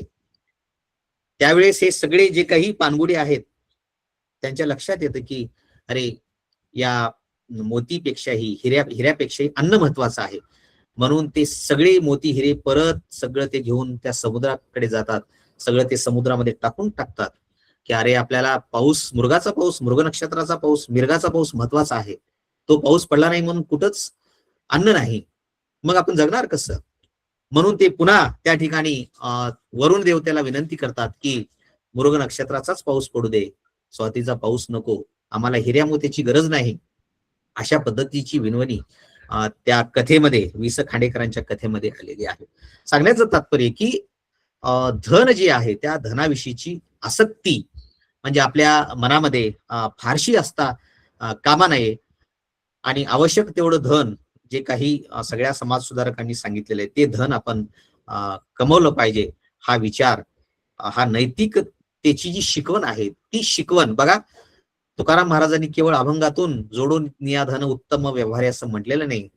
स्वतः त्यांनी आपलं कर्जाची जी काही कर्ज खत आहे ते त्यांनी पाण्यामध्ये बुडून टाकलेलं आहे. म्हणजे कृती प्रत्यक्ष तुकाराम महाराजांनी म्हणजे केवळ वाणीच्या माध्यमातून त्यांनी हे काम केलेलं नाही. म्हणून हा एक आदर्श अशा पद्धतीचा संत आहे आणि तो आपल्या महाराष्ट्राला भेटलेला आहे. आजही संत तुकाराम महाराजांचा उल्लेख जर आपण केला, अनेकांनी त्यांचे काही अभंग पण असं म्हणतात की येरवाडा तुरुंगामध्ये महात्मा गांधीजींनी पण काही अभंगाचं भाषांतर इंग्रजीमध्ये केलेलं आहे. दीपू चित्रे यांनी त्यांचे काही अभंग इंग्रजीमध्ये भाषांतर केलेले आहेत. म्हणून काही छोट्या मोठ्या अभ्यासक्रमामध्ये इतर विद्यापीठामध्ये सुद्धा, केम्ब्रिज, ऑक्सफर्ड मध्ये सुद्धा संत तुकाराम महाराज या भाषांतराच्या माध्यमातून पोहोचलेले आहेत. म्हणून जेव्हा महाराष्ट्राचा उल्लेख केला जातो तेव्हा महाराष्ट्र म्हटल्यानंतर संत तुकाराम महाराजांचा महाराष्ट्र का, अशा पद्धतीचं म्हणजे उल्लेख बाहेर अनेक लोक भारतामध्ये करत असतात. म्हणून एक महान असे जे समाज सुधारक आपण ज्यांना म्हणतो आपण, की त्यांनी बघा किती लोकांना त्यांनी सांगितलेलं आहे. म्हणजे हे जे लोक ऊट-सूट जे काही भीक मागत असतात त्यांच्यावर सुद्धा तुकाराम महाराजांनी प्रहार केलेला आहे. भिक्षा पात्र अवलंबने जळो जिने लाजीरवाणे असं त्यांनी म्हटलेलं आहे. भिक्षा मागून जगणं म्हणजे हे लाचारहीन, दीन दुबळा होऊन जगणं आहे. तुमच्यामध्ये शक्ती आहे, तुमच्यामध्ये ताकद आहे, तुम्ही काम करू शकता. म्हणून अशा पद्धतीचा एक प्रश्न या माध्यमातून, भिक्षेच्या माध्यमातून सनातन्यांना सुद्धा विचारण्याचं काम संत तुकाराम महाराजांनी आपल्या अभंगातून केलेलं आहे.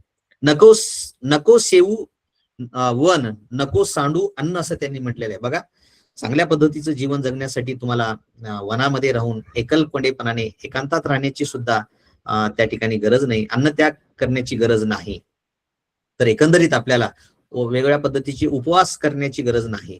वनात जाणं म्हणजे माणसापासून दूर जाणं, समाजापासून दूर जाणं, सामाजिक बांधिलकीपासून पळून जाणं असा त्याचा अर्थ आहे. म्हणून संत तुकाराम महाराजांनी अभंगातून तुम्ही अशा पद्धतीने वनात रानात जाऊन एकांतात राहून जप तप तुम्ही करू नका असं सांगणारे संत तुकाराम महाराज यांच्या मनामध्ये गोरगरिबाविषयी, ज्यांना दलित आपण म्हणतो त्या दलिताविषयी त्यांच्या मनामध्ये कसा दयाभाव होता, किती प्रेम होतं, हे त्यांचा एक अभंग आहे. महाराशी शिवे कोपे ब्राह्मण तो नव्हे, अशा पद्धतीचा तो अभंग आहे की एखाद्या नदीतलं पाणी, गंगेतलं पाणी त्या ठिकाणी गुराढोरांना वेगवेगळ्यांना तिथं पिता येते, परंतु दलितांना मात्र त्या पाण्याचा स्पर्श करता येत नाही. एखादा मंदिर बांधणारा, दगड फोडणारा दलित त्या ठिकाणी चालतो, परंतु नंतर त्याच दलितांना मंदिरामध्ये प्रवेश दिला जात नाही. एखादा विहीर बांधणारा दलित चालतो, परंतु त्याच विहिरीचं पाणी दलितांना घेऊ दिलं जात नाही. किंवा एखादं घरातला देव्हारा तयार करणारा दलित चालतो, परंतु नंतर त्याच देव्हाऱ्याच्या घरामध्ये दलितांना प्रवेश दिला जात नाही. एखादं आपल्या पायातलं वाहन तयार करणारा चर्मकार आपल्याला चालतो, परंतु तोच त्याच चर्मकाराला पुन्हा त्या ठिकाणी घरामध्ये म्हणजे प्रवेश दिला जात नाही. ही कोणती अशा पद्धतीची समता आहे? संत तुकाराम महाराजांनी म्हणजे अस्पृश्यता नाकारलेली, लक्षात घ्या की अशा पद्धतीचं जे वर्तन आहे हे वर्तन अतिशय चुकीचं आहे. म्हणून अशा पद्धतीनं कोप म्हणजे राग, कोपणे, एकदम चिडणे, हा जो एक रागामुळं आपल्या विवेकाचा नाश होत असतो.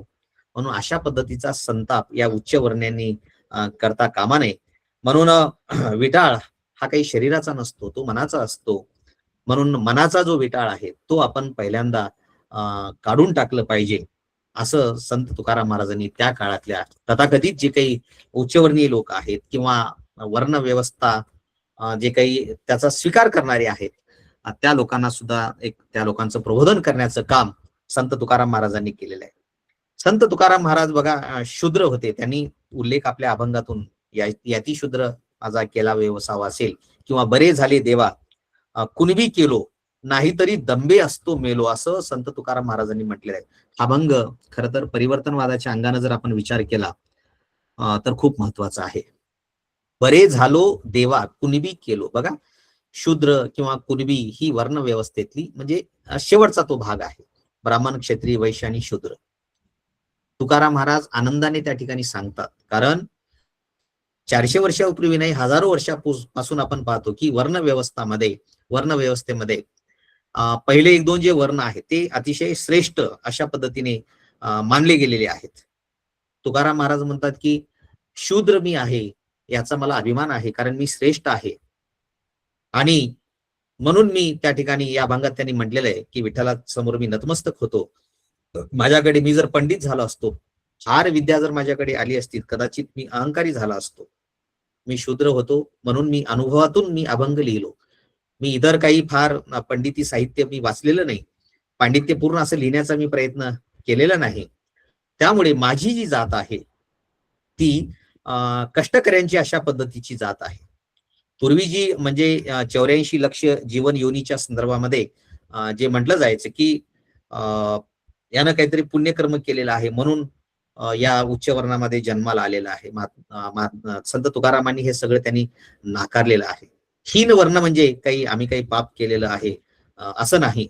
म्हणून शूद्र असल्याचा अभिमान, कारण शेवटी आपण कष्टकरी आहोत, शूद्र वंशामध्ये आम्ही जन्माला आलो म्हणून आम्ही दांभिक झालो नाही किंवा फार मोठे म्हणजे वरवरचे आम्ही पंडित झालो नाही. अशा पद्धतीचा जो अभिमान आहे तो अभिमान संत तुकाराम महाराजांनी आपल्या बरे झाले देवा कुणबी केलो या अभंगाच्या माध्यमातून त्यांनी व्यक्त केलेला आहे. खरं तर संत तुकाराम महाराज बघा सुधारणावादी कसे होते. खरं तर आपण जेव्हा अनेक लोक भक्ती करत असतात त्या भक्ती मागे काहीतरी एक उद्देश असतो, काहीतरी प्रयोजन असते की आपलं अमुक अमुक असं झालं पाहिजे, तसं झालं पाहिजे, किंवा आपल्याला असं मोक्ष मिळालं पाहिजे, मुक्ती मिळाली पाहिजे, काहीतरी आपल्याला असं एक वेगळ्या पद्धतीच्या गोष्टी आपल्याला मिळाल्या पाहिजेत. म्हणून अनेक लोक भक्ती करत असतात, मंदिरामध्ये जात असतात, परंतु संत तुकाराम महाराज यांनी एक आदर्श घालून दिलेला आहे. त्यांनी असं म्हटलेलं आहे की न लगे मुक्ती धनसंपदा असं त्यांनी म्हटलेलं आहे, आणि संपदा, न लगे मुक्ती आणि संपदा. तुकाराम महाराज विठ्ठलांनी असं म्हटलेलं आहे की आम्हाला मुक्ती नको. जर आम्हाला मुक्ती मिळाली की विठ्ठला, कारण कसं आहे की विठ्ठलाचं जे नाव मोठं झालेलं आहे त्यामागं हे संत कारणीभूत आहेत. कदाचित संत ज्ञानेश्वर, नामदेव, चोखामेळा, जनाबाई किंवा हे सगळे संत, संत तुकाराम असतील, हे सगळे संत जर झाले नसते तर विठ्ठलाचं म्हणजे इतकं मोठं कौतुक आपण कदाचित केलो नसतो. विठ्ठल आपल्या सगळ्यांना माहीत झाला नसता. म्हणून मला जर मुक्ती मिळाली, बघा, मला जर सगळ्या गोष्टी जर मला मिळाल्या, जसं विद्यार्थ्यांना नोट्स जर मिळाले, तर विद्यार्थी मूळ पुस्तकं वाचत नाहीत, मूळ पुस्तकापर्यंत जात नाहीत. म्हणून वरवरचं अशा पद्धतीने आपण जे मिळवतो आपण ते काही फार कामाचं नाही. म्हणून नलगे मुक्ती असं संत तुकाराम महाराजांनी म्हटलेलं आहे. म्हणजे मला मोक्षाचा त्यांनी त्याग केलेला आहे, त्यांनी संपत्तीचा त्याग केलेला आहे, आणि संताचा जो सहवास आहे त्या सहवासामुळे आपल्या विचाराची शुद्धी होत असते. आपल्यामध्ये असलेला जो अहंकार आहे त्या अहंकाराचा नाश होत असतो. म्हणून संत तुकाराम महाराजांनी आपल्या अभंगामध्ये न लगे मुक्ती असं म्हटलेलं आहे की माझी सुटका तू करू नको. मला जर मुक्ती मिळाली तर कदाचित मी हे जे विचार आहेत हे लोकांपर्यंत मी म्हणजे नेणार नाही, मी तुझं नामस्मरण कदाचित मी करणार नाही. हा विचार संत तुकाराम महाराजांनी आपल्या अभंगाच्या माध्यमातून ठेवलेला आहे.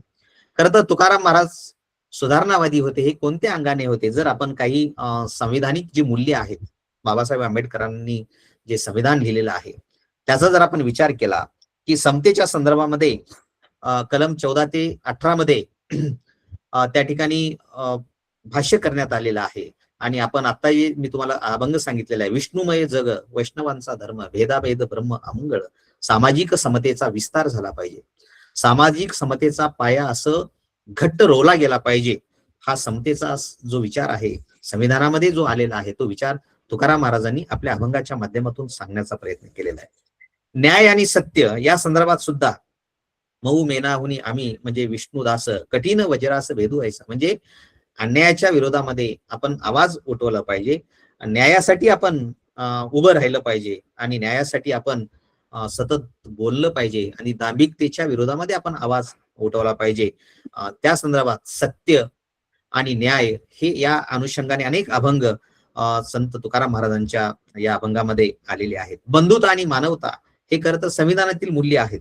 जे का रंजले गांजले त्याशी म्हणे जो आपुले, इथे सुद्धा आपल्याला एक प्रकारचं म्हणजे मानवतावाद, बंधुता आपल्याला त्या ठिकाणी पाहायला मिळतं. अभिव्यक्ती स्वातंत्र्य हे सुद्धा संविधानातलं महत्वाचं मूल्य आहे. कलम 19 मध्ये ते सांगण्यात आलेलं आहे. म्हणजे विचार मांडण्याचं जे स्वातंत्र्य आहे ते आपल्याला मिळालं पाहिजे. आणि अशा पद्धतीने संत तुकाराम महाराजांचा एक अभंग, मी त्याच्यावर स्वतंत्र ब्लॉग लिहिलेला आहे, सत्य असत्याशी म्हणजे मन केले गावी मानिले नाही बहुमता. म्हणजे सगळेजण जे विचार मांडतात त्याचीच बाजू आपण घेतली पाहिजे असं नाही. बहुमताचा जर दबाव असेल आणि त्या दबावाखाली जर आपण झुकलो तर आपण आपली विवेक बुद्धी आपण म्हणजे विकलेली आहे, नाकारलेली आहे असा त्याचा अर्थ होतो. म्हणून अभिव्यक्ती स्वातंत्र्य महत्वाचं आहे, पर्यावरण महत्वाचं आहे. पर्यावरण आणि वैज्ञानिक दृष्टिकोनातून सुद्धा अनेक कलम खरं तर संविधानामध्ये आलेले आहेत. आणि या सगळ्या गोष्टी आपल्याला संत तुकाराम महाराजांच्या अभंगामध्ये आलेले दिसतात. डॉक्टर बाबासाहेब आंबेडकरांनी तर त्यांचं म्हणजे मूक नायक नावाचं जे पाक्षिक त्यांनी लिहिलेलं आहे त्या पाक्षिकामध्ये त्यांनी एका अभंगाची निवड केलेली आहे. काय करू आता धरून या भीड निशंक हे तोंड वाजविले. म्हणजे बाबासाहेब आंबेडकरांनी जे पाक्षिकाला मूक नायक हे नाव दिलेलं आहे, त्यांच्या खरं तर बाबासाहेब आंबेडकरांच्या अनेक आग्रलेखामध्ये वर तुकाराम महाराजांचे अभंग आलेले आहेत. तुकाराम महाराजांच्या भाषणामध्ये, त्यांच्या लिखाणामध्ये सुद्धा डॉक्टर बाबासाहेब आंबेडकरांच्या भाषणात लिखाणामध्ये सुद्धा संत तुकाराम महाराजांच्या अभंगातली काही ओळी त्या ठिकाणी आलेली आहेत. म्हणून समाजाला अन्यायाच्या विरोधामध्ये बोलण्याची प्रेरणा आपल्याला मिळाली पाहिजे. जो माणूस खऱ्या अर्थाने म्हणजे तोंड असून मुका आहे, कान असून बहिरा आहे, पाय असून तो हातपाय असून तो पांगळा आहे, म्हणजे डोकं असून तो बुद्धिहीन झालेला आहे, आणि अशा माणसाला आपण दिशा दिली पाहिजे. खरं तर हे आहा साळुंखे यांनी सुद्धा आपल्या बळीवंश या पुस्तकाच्या माध्यमातून मांडलेलं आहे. म्हणजे हे सगळे ज्यांना त्या काळामध्ये शूद्र म्हणजे ज्यांच्याकडे तुच्छ म्हणून पाहिलं जात होतं, आहा साळुंखे असं म्हणतात की हे सगळे ज्यांच्याकडे असुर म्हणून पाहिले गेलेले आहे, खरं तर तेच देव होते, तेच नायक होते. परंतु काही लोकांनी त्यांच्याकडे खलनायकाच्या भूमिकेतून पाहिलेलं आहे आणि तेच सगळे लोक, बहुजन कष्टकरी लोक हे आपले खऱ्या अर्थाने नायक आहेत. आणि त्या नायकाचा आवाज आपण झाला पाहिजे म्हणून बाबासाहेब आंबेडकरांनी मूक नायक लिहिलं. आणि मूक नायक लिहित असताना त्यांनी हा जो तुकाराम महाराजांचा अभंग त्या ठिकाणी निवडलेला आहे की आपण अन्यायाच्या विरोधामध्ये स्पष्टपणे बोलणं हे आपलं कर्तव्य आहे असं त्यांनी सांगितलेलं आहे. एकंदरीत तुकाराम महाराजांचं जर आपण पाहिलं, त्यांचे शिष्य जर आपण पाहिले तर वेगवेगळ्या जातीतले त्यांचे शिष्य होते. म्हणजे बहिणाबाई, संत बहिणाबाई ज्यांनी जो अभंग लिहिला, संत कृपा झाली इमारत फळा आली, ज्ञानदेवी रचिला पाया उभारिले देवालया, नामातयाचा किंकर तेने केला हो विस्तार, स्तंभ दिला भागवत, किंवा एकनाथ महाराजांनी तुका झालाशे कळस, असं जे बहिणाबाईंनी वारकरी संप्रदायाचा संपूर्ण सार आपल्या एका अभंगामध्ये सांगितलेले आहे. त्या बहिणाबाई पाठक, निळोबाराय पिंपळनेरकर हे दोघही ब्राह्मण होते. त्यांनी तुकारामाला त्यांनी गुरु मानलेला आहे.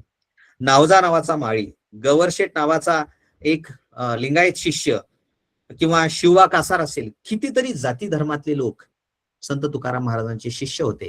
म्हणजे संत तुकाराम महाराजांचं जे व्यक्तिमत्व होतं ते व्यक्तिमत्व हे एकंदरीत मानवतेचं व्यक्तिमत्व होतं.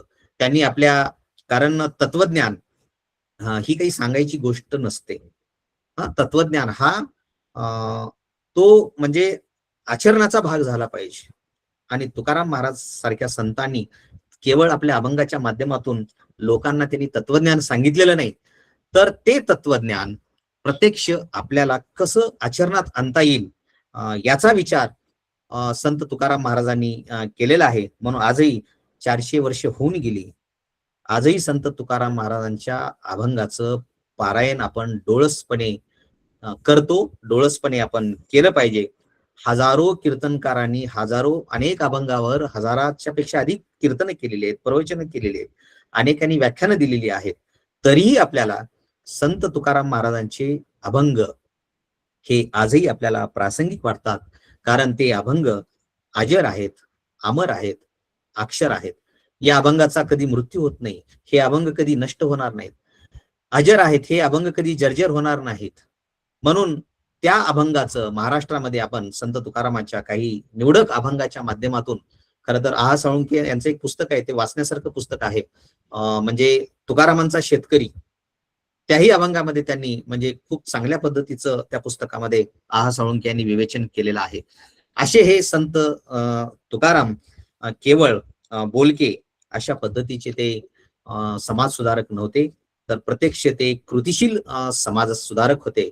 अशा या एका आदर्श, प्रेरणादायी, ज्यांचा प्रभाव महाराष्ट्रातल्या अनेक समाजातल्या किंवा थोड्याफार प्रमाणामध्ये जी काही राजकारणात समाजामध्ये स्थिरता आपल्याला जाणवते, त्याला संत तुकाराम महाराजांचे अभंग, आपला हा वारकरी संप्रदाय, या सगळ्या गोष्टी त्या ठिकाणी कारणीभूत आहेत. म्हणून संत तुकाराम महाराज हे आधुनिक दृष्टीचे कसे होते, म्हणजे मध्ययुगीन काळामध्ये आधुनिकता तर हा शब्दच नव्हता. मध्ययुगीन काळामध्ये प्रचंड असं कर्मकांड होतं, वेगवेगळ्या पद्धतीच्या कुप्रथा होत्या, आणि अशा काळामध्ये आधुनिक विचार मांडून आधुनिक पद्धतीने जगण्याचा प्रयत्न संत तुकाराम महाराजांनी केलेला आहे. या अर्थानं संत तुकाराम महाराज हे किती मोठे म्हणजे एक सुधारणावादी संत होते हे आपल्याला त्यांच्या अनेक अभंगावरून आणि त्यांच्या एकंदरीत कृतीवरून आपल्याला लक्षात येईल. खरं तर या व्याख्यानाच्या माध्यमातून मला संत तुकाराम महाराजांचं एक चिंतन, स्मरण करण्याची संधी या ठिकाणी आपण सगळ्यांनी दिलेला आहे. त्याबद्दल मी पुनश्च एकदा आपले मनापासून आभार मानतो.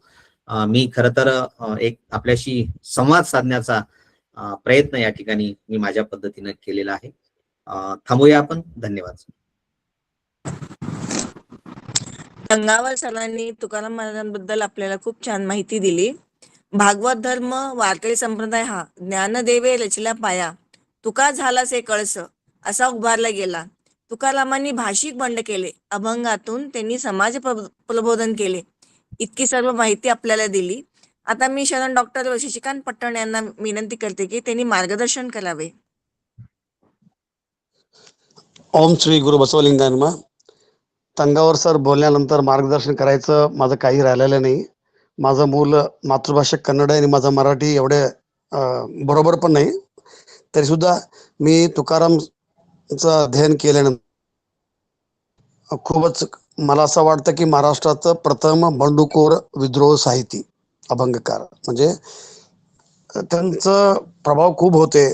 त्यावेळी त्यांनी म्हणजे 400 वर्ष पूर्वी एवढे क्रांतिकार आणि सुधारणावादी आणि radical and rational which was very difficult to digest from the priest class म्हणजे वैदिक सनातन समाजाने त्यांचं तत्व आणि आचार म्हणजे पचन नाही झालं, सहन नाही झालं. आणि मला अजून माझा अभ्यासमध्ये असं आहे की बरेच वचन आणि अभंगाचं कम्पेरेटिव्ह केलं तर असं वाटते, मला असं वाटतं की तुकारामचं वर वचन साहित्याचा प्रभाव झाला असतील, मला असं वाटते. या संदर्भात तंगावर सरांना मी विचार करतो आणि comparative study of Basavanna and Tukaram it has to be done because म्हणजे महाराष्ट्रात तुकारामाचा बद्दल कर्नाटक निजलिंगप्पानी 1967 मध्ये बसवेश्वरा एक कमॅमरेटिव्ह व्हॅल्यू 1000 पानाचं पुस्तक आणले. त्या पुस्तकामध्ये तुकाराम आणि बसवेश्वरांचं मला असं वाटत होतं की मी लहान असताना एक कन्नड मराठी म्हणजे फिल्म आले होते संत तुकाराम आणि आम्हाला त्यामध्ये फरक पवाड आणि हे झालं म्हणजे आम्हाला असं म्हणजे हे काय बसवेश्वराचं कसं काय कम्पेअर केले. परंतु आता अध्ययन केल्यानंतर येरवाडा जेलमध्ये गांधी त्यांच्या बरोबर भरपूर लोक होते आणि सगळं म्हणजे वाचन करत होते म्हणजे ह्यांचं अभंग वाचन करत होते आणि एक गांधीचं वर पण तुकारामाचं प्रभाव झाला असं मला आलेले आणि रानडेचं सांगितलेले. So they are more progressive rather than the rituals. परंतु आता काय झालं, संप्रदाय मोठं झालं आणि तत्व कमी झालं. माझा एकच प्रश्न आहे सर, तुमच्या अभ्यासमध्ये कुठेही तुम्हाला असं वाटलं काय बसवेश्वरांचं वचन म्हणा शरणांचं वचन ह्यांच्यावर म्हणजे प्रभाव झाला काय? धन्यवाद.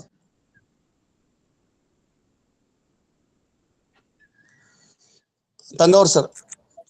हो हो हा म्हणजे आपण भाषेच्या दृष्टिकोनातून जर विचार केला आपण तर अनेकांच्या म्हणजे प्रभाव एकदम असं आपल्याला म्हणता येत नाही. परंतु आता जसं बसवण्णांच्या वचनामध्ये किंवा मन्मथ स्वामीच्या अभंगामध्ये मन्मथ स्वामीचे अभंग आणि तुकाराम महाराजांचे अभंग याच्यामध्ये बऱ्याच ठिकाणी साम्य असलेलं आपल्याला दिसून येते. म्हणजे साम्य आहे याचा अर्थ म्हणजे प्रभाव आहेच असंही आपण म्हणू शकत नाही. हा एक भाग झाला. कारण अनेक समाज सुधारकांच्या संतांच्या विचारामध्ये काही ठिकाणी एक विषयाच्या अनुषंगानं म्हणजे सारखेपणा तो आलेला आहे. त्यामुळं एक आपल्याला तुलनात्मक जर अभ्यास करायचा असेल तर प्रभावाच्या अंगाने न करता की दोन्ही विचारामध्ये साम्य कशा पद्धतीचा आहे तर अशा पद्धतीचा अभ्यास आपल्याला तुलनात्मक पद्धतीने करता येईल असं मला वाटतंय. धन्यवाद सर. आणि तुम्ही करू शकता सर, बाकी कोणाला नाही. म्हणजे तुम्हाला आता कन्नड पण येते आणि वचनांचं आणि मराठीचं तुम्ही त्याचा एक न्याय देऊ शकतो.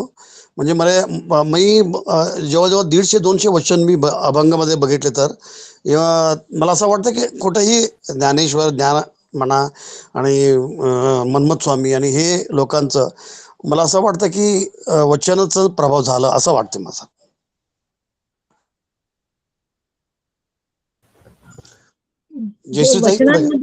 वचनांमधून जे पुरोगामित्व सिद्ध केलंय बसवांनी आणि शरणांनी, त्यांची पावलं पुरोगामी वळणाची होती. तर तोच विचार आपल्याला अभंगामध्ये आढळतो. तर तो कदाचित पाजरत आला असेल. मन्मथ स्वामींचंही आपण इथं व्याख्यान घेतलं होतं. तर त्यांचं पण आपण बघितलंय की त्यांचे गुरु आणि त्यांचे समकालीन जे होते तो विचार जो होता, जे जसे शरणांना बसव कल्याण सोडावं लागलं कारण तिथं प्रतिक्रांती झाली. तर जे विस्तारलेले जे शरण होते त्यांनी तो विचार घेतला आणि पुढे ज्या ज्या प्रांतामध्ये ते गेले तो विचार तिथं प्रस्थापित झाला असेल असं आम्हाला वाटतं. सर तुम्ही त्याच्यावरती नक्की तुमच्या टीमने अभ्यास म्हणजे संशोधन करावं अशी मी विनंती करते की जेणेकरून त्याच्यावर प्रकाश पडेल. धन्यवाद. Doctor Umakant sir want to talk. Shetkar sir हे पण उद्गीर सर. तेलंगणा प्राध्यापक तंगावर सर, तुम्ही संत तुकाराम विषयामध्ये परिवर्तनवादी, समतावादी आणि समाज खूप चांगले आपल्याला माहिती दिलो. खूप खूप धन्यवाद. 12व्या शताब्दीमध्ये बसवेश्वर झाले, 13व्या शताब्दीमध्ये ज्ञानेश्वर झाले, नंतर 17व्या शताब्दीमध्ये तुकाराम साहेब झाले, नंतर 21व्या शताब्दीत दाभोलकर, कलबुर्गी झाले. प्रत्येकाने तेच विचार केले, समाजवादी आणि समतावादी आणि समाज सुधारण्याचे आणि अंधश्रद्धा निर्मूलन विषयामध्ये प्रत्येकाने प्रयत्न केले. पण आमचं दुर्दैव आहे की प्रस्थापित व्यवस्थामध्ये आपण अजूनही ते व्यवस्थात अजून अडकलेले आहेत आणि कोणी तयार नाही, 100% कोणी तयार नाही की आपण अंधश्रद्धा निर्मूलन करावं, समाज सुधारण करावं विषयामध्ये कोणी तयार नाही. हे एक मोठं आपल्याला एक आपलं समाजवर एक मोठा कलंक आहे. आपण कसं दूर करावं. तुम्ही पण अंधश्रद्धा निर्मूलनाचे one of the active member आहेत तसं कळालं मला. आणि मला खूप आनंद आहे की you're also from same native place which I belong. I am also from Udgir. आणि मी आजोबा हिशोबाने तुम्ही एक पुस्तक लिहिलेलं आहे ते खूप लेखक, नंतर दुसरं दोघं पण लिहिलेत ते. पण त्याच्यामध्ये अजून थोडे माहिती पाहिजे होतं ते नंतर मी आणि पट्टण जोडणी कलेक्ट करतो. हर्डेकर मंजप्पाचे उल्लेख नाही त्याच्यामध्ये. हर्डेकर मंजप्पा उदगीरमध्ये येऊन माझे आजोबा सांगत होते, म्हणजे माझा आजोबा म्हणजे दादा म्हणत होते त्याला, म्हणजे सिद्धरामप्पा शेटकर जे संग्रामप्पा होते त्यांचे भाऊ होते, चुलत भाऊ होते. त्यांनी सांगत होते ते अजून आपण रिसर्च चाललंय. And I am one of the active member of the Basava understanding and research trust. आपले Pattan sir is the president and we are all the part of that one. So तुम्ही एक पुस्तक लिहिलंय रिसेंटली, महाराष्ट्र संत चक्रधर महाराज पासून आपले गाडगे महाराज पर्यंत आणि बसवेश्वरांचं दोन्हीचं कंपॅरिझन करून एक पुस्तक लिहिलेलं आहे. मी पुस्तक नाही वाचलं, कळालं मला, आता पुस्तक मी वाचतो. पण त्याच्यामध्ये जर अजून काय तर तुम्ही मॉडिफिकेशन वॉन्ट टू इम्प्रूव्ह मोर, तुम्ही त्याच्यामध्ये जर तुम्ही बसवेश्वरचं वचनचं आणि त्यांचं ह्याच्यामध्ये काय तर तुम्ही करू शकता तर आमचा research trust is always helpful to you. माझं रिसर्च तात्पर्य पट्टण सरांचं परमिशन बिना घेतलं अजून मी, नंतर आम्ही दोघं विचार करून माझा विचार त्यांना सांगतो, तुम्हाला म्हणतो. खूप खूप धन्यवाद सर, तुमचं खूप चांगलं होतं कार्यक्रम. थँक्यू. अजून कुणाला आपले विचार मांडायचे आहेत? अभिषेक देशमाने.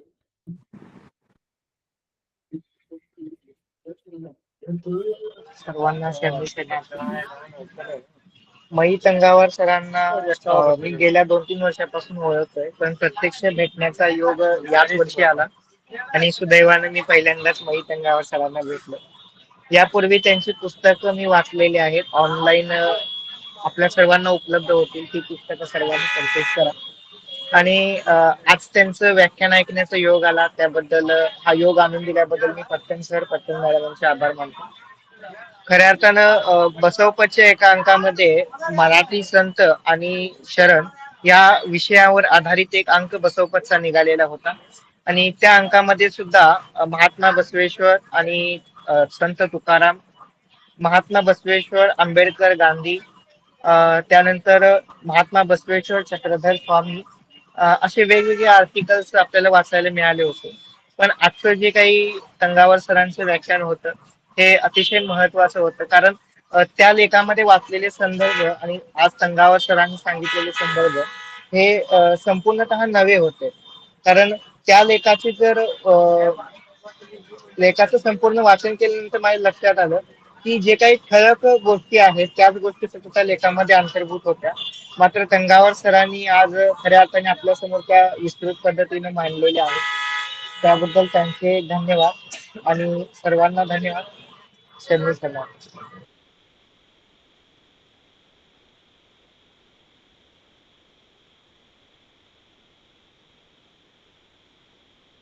अजून कोणी आपलं मत मांडणार आहे?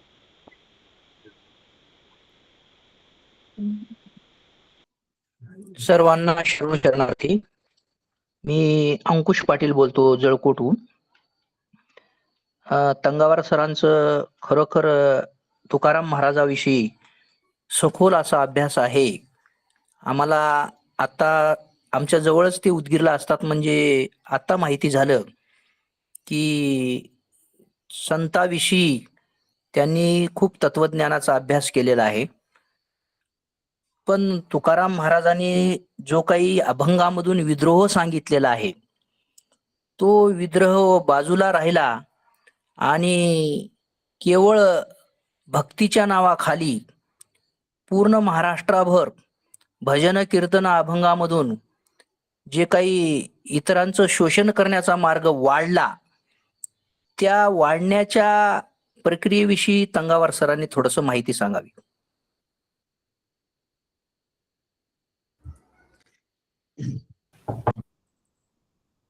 संतांनी आपल्याला तसं काही सांगितलेलं नाही. आपण जे आता तुकाराम महाराजांचे सगळे अभंग पाहिलेले आहेत, मी सांगितलेलं आहे की संत कोणाला म्हणावं आणि कोणाला म्हणू नये, या संदर्भामध्ये संत तुकाराम महाराजांनी खूप अभंग लिहिलेले आहेत. मग आता हीच सध्याची वर्तमान काळातली जी अवस्था आहे, परिस्थिती आहे, ती काही प्रमाणात बदलली पाहिजे असं जर आपल्याला वाटत असेल, तर अशा पद्धतीने आपल्याला महात्मा बसवण्णांची वचनं किंवा तुकाराम महाराजांची जी अभंग आहेत, ती अभंग, त्या अभंगावरचं विवेचन जागोजागी करणं काळाची गरज आहे. कारण जे काही दुर्जनांची संख्या जेव्हा अशी वाढते, दुष्ट प्रवृत्तीच्या लोकांची संख्या जेव्हा वाढत असते, तेव्हा त्यांना थांबवणं हे तितकं सोपं काम नसते. म्हणून आपण आपल्या पद्धतीनं बघा, एखादं जेव्हा संपूर्ण अंधार पसरलेला असतो तेव्हा काही आपण जगाला उजेड देऊ शकत नाही आपण. पण आपण आपल्या खोलीमध्ये लाईट गेल्यानंतर जेव्हा दिवा लावतो तेव्हा कमीत कमी ती पंथी, आपलं ते जी खोली आहे ती तर प्रकाशमान करते. तेवढंच आपण काम करू शकतो आणि तेवढं आपण आपल्या पद्धतीनं या सगळ्या संतांच्या विचाराच्या माध्यमातून, संतांचे जे वचन आहेत ते वचन आपल्या डोळ्यासमोर ठेवून आपण सगळ्यांनी करण्याचा आपण प्रयत्न करूया.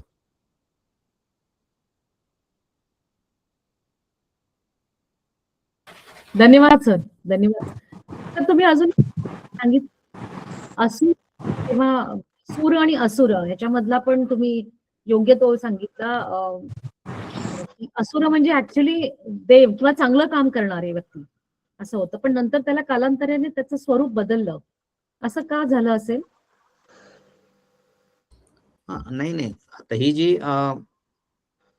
असुर म्हणजे खरं तर म्हणजे राक्षसा अर्थाने पण शब्द वापरला गेलेला आहे. परंतु वर्णव्यवस्थेमध्ये जे काही शूद्र होते त्यांना असुर म्हटलं गेलेलं आहे. परंतु ते असुर नसून ते खऱ्या अर्थाने या समाजातले ते नायक होते आणि ते वंचित असल्यामुळं, शूद्र असल्यामुळं त्या पद्धतीचा शिक्का त्यांच्यावर मारला गेलेला आहे. असुर म्हणजे राक्षस नाही, तर उलट ते चांगल्या अशा प्रवृत्तीचे लोक होते. अशा पद्धतीची एक विचारधारा म्हणजे साळुंके सारख्या अभ्यासकांनी पुढे आणलेली आहे. धन्यवाद सर.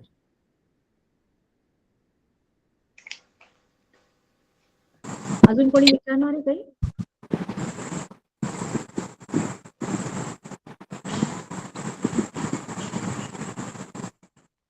ओके, आपण समारोपाला जाऊया मग.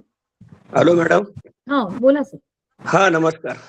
नमस्कार. मी ज्ञानोबा देवकते संभाजीनगरहून बोलतो. बोला सर. तंगावा प्राध्यापक डॉक्टर तंगावर सरांनी सुधारणावादी संत तुकाराम महाराज याच्यावर एकदम मार्मिक पद्धतीनं यथोचित आपलं मंतव्य दिलं. तुकाराम महाराजांचं जसं त्यांचं जर समग्र साहित्य बघितलं, त्यांनी त्यांच्या वागण्यातून, बोलण्यातून, विचारातून त्यांनी समर्पण आपले संदेश समाजाला दिला. जसं आता आज काय घटित होत आहे ना, जसं त्यांनी जे सांगितलं, जसं साळुंकेचं उदाहरण दिले सरांनी. तुकाराम महाराजांनी सांगितलं कर्म कांड, मूर्तीपूजा, व्रत वैकल्य हे संत साहित्यांना मान्य नाही. किंवा यात्रा करा, घरदार सोडा, संन्यास घ्या, है ना, मुखात नाम, हातात काम, हृदयात राम, है ना मॅडम.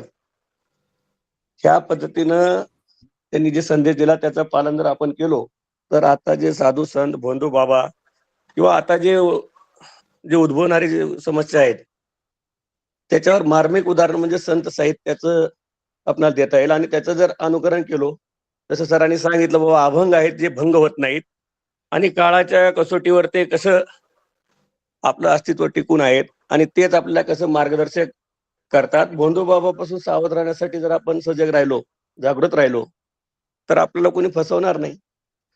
तंगावर सरांना मी विशेष धन्यवाद देतो कारण मागच्या 25 वर्षापासून आम्ही चांगले मित्र आहोत आणि सरांचं पूर्ण वक्तव्य व्याख्यान मी ऐकलो पूर्ण सुरुवातीपासून तर शेवटपर्यंत. सरांना खूप खूप धन्यवाद. आपण खूप चांगल्या पद्धतीने हे कार्यक्रम घेता त्याच्यामुळं संयोजकाचे मी विशेष आभार विशेष धन्यवाद. धन्यवाद मॅडम. धन्यवाद सर. देवगते सर. धन्यवाद. तुमच्या सर्वांच्या सहकार्याने सहभागाने हा कार्यक्रम चांगला होतो आणि सरांचं व्याख्यान अतिशय उत्तम झालं. म्हणजे प्रत्येक वेळेला आपल्याला काही आपण प्रश्नाला येऊन पोहोचतो आणि ते प्रश्न कसे सोडवले पाहिजे त्याचा आपण नक्की चांगल्या नीतिमत्ताचा विचार करून संतांचा अभ्यास बसवेश्वरांचे जे वचन आहेत त्यांचा अभ्यास करून त्याचं सोडवता आले पाहिजे. जीवन सरळ सुंदर आहे आपण ते उगाच जास्त कॉम्प्लिकेटेड करून घेतो असं मला नेहमी वाटतं. आणि आता मला सांगायला आवडेल सरांना की कर्नाटकामध्ये अक्कन अरिवे ही जी संस्था आहे किंवा संघटना आहे तिथं पण आता आजकाल बऱ्याच माझ्या भगिनी आहेत तर त्या सगळ्या म्हणजे त्या सगळ्यांनी वचनांचा अभ्यास त्यांचा सप्ताह असतो म्हणजे प्रत्येक शनिवारी रविवारी आणि त्या भगिनी म्हणजे वयाच्या 15 वर्षापासून ते 80 वर्षापर्यंत त्याच्यामध्ये सदस्य आहेत. त्या आणि मंदिरात जाणं नाही पण त्यांचा विचार जो आहे बसवांनांचा तो बसवांनांच्या विचाराचं मंथन करतात. त्याची मला खूप म्हणजे माझ्या स्वतःमध्ये सुद्धा मी बदल झालेले बघते की पट्टन सर मी आधी मंदिरामध्ये जात होते नाही असं नाही पण जेव्हा मी बसवांना वाचायला लागले जेव्हा मला कळायला लागलं तेव्हा मी घरामध्ये त्याचा अभ्यास सुरू केला आणि मग त्यांचं मराठीमध्ये वाचन म्हणजे लिखाण सुरू केलं थोडंसं. आणि या मंचावरून हा मी बसव मंच म्हणतो विचार मंच म्हणतो या विचार मंचावरून माझ्यासारख्या असंख्य मुली भगिनी माता आहेत की ते आम्ही एक थोडं पाऊल पुढे जात आहोत. महात्मा फुले बसवांना आंबेडकर या विचारांची आम्ही पाईक आहोत म्हणता येईल त्यांचा विचार घेऊन आम्ही जातो. चुकलं असलं मला पाठिंबा द्या सांगा हे विषय आपण नक्की पुढे आणूया आणि धन्यवाद सर. धन्यवाद दादा. वहिनी पुढे जाऊया आपण. दैवशाला पाटील यांना मी विनंती करते की त्यांनी शरण समर्पण करावे.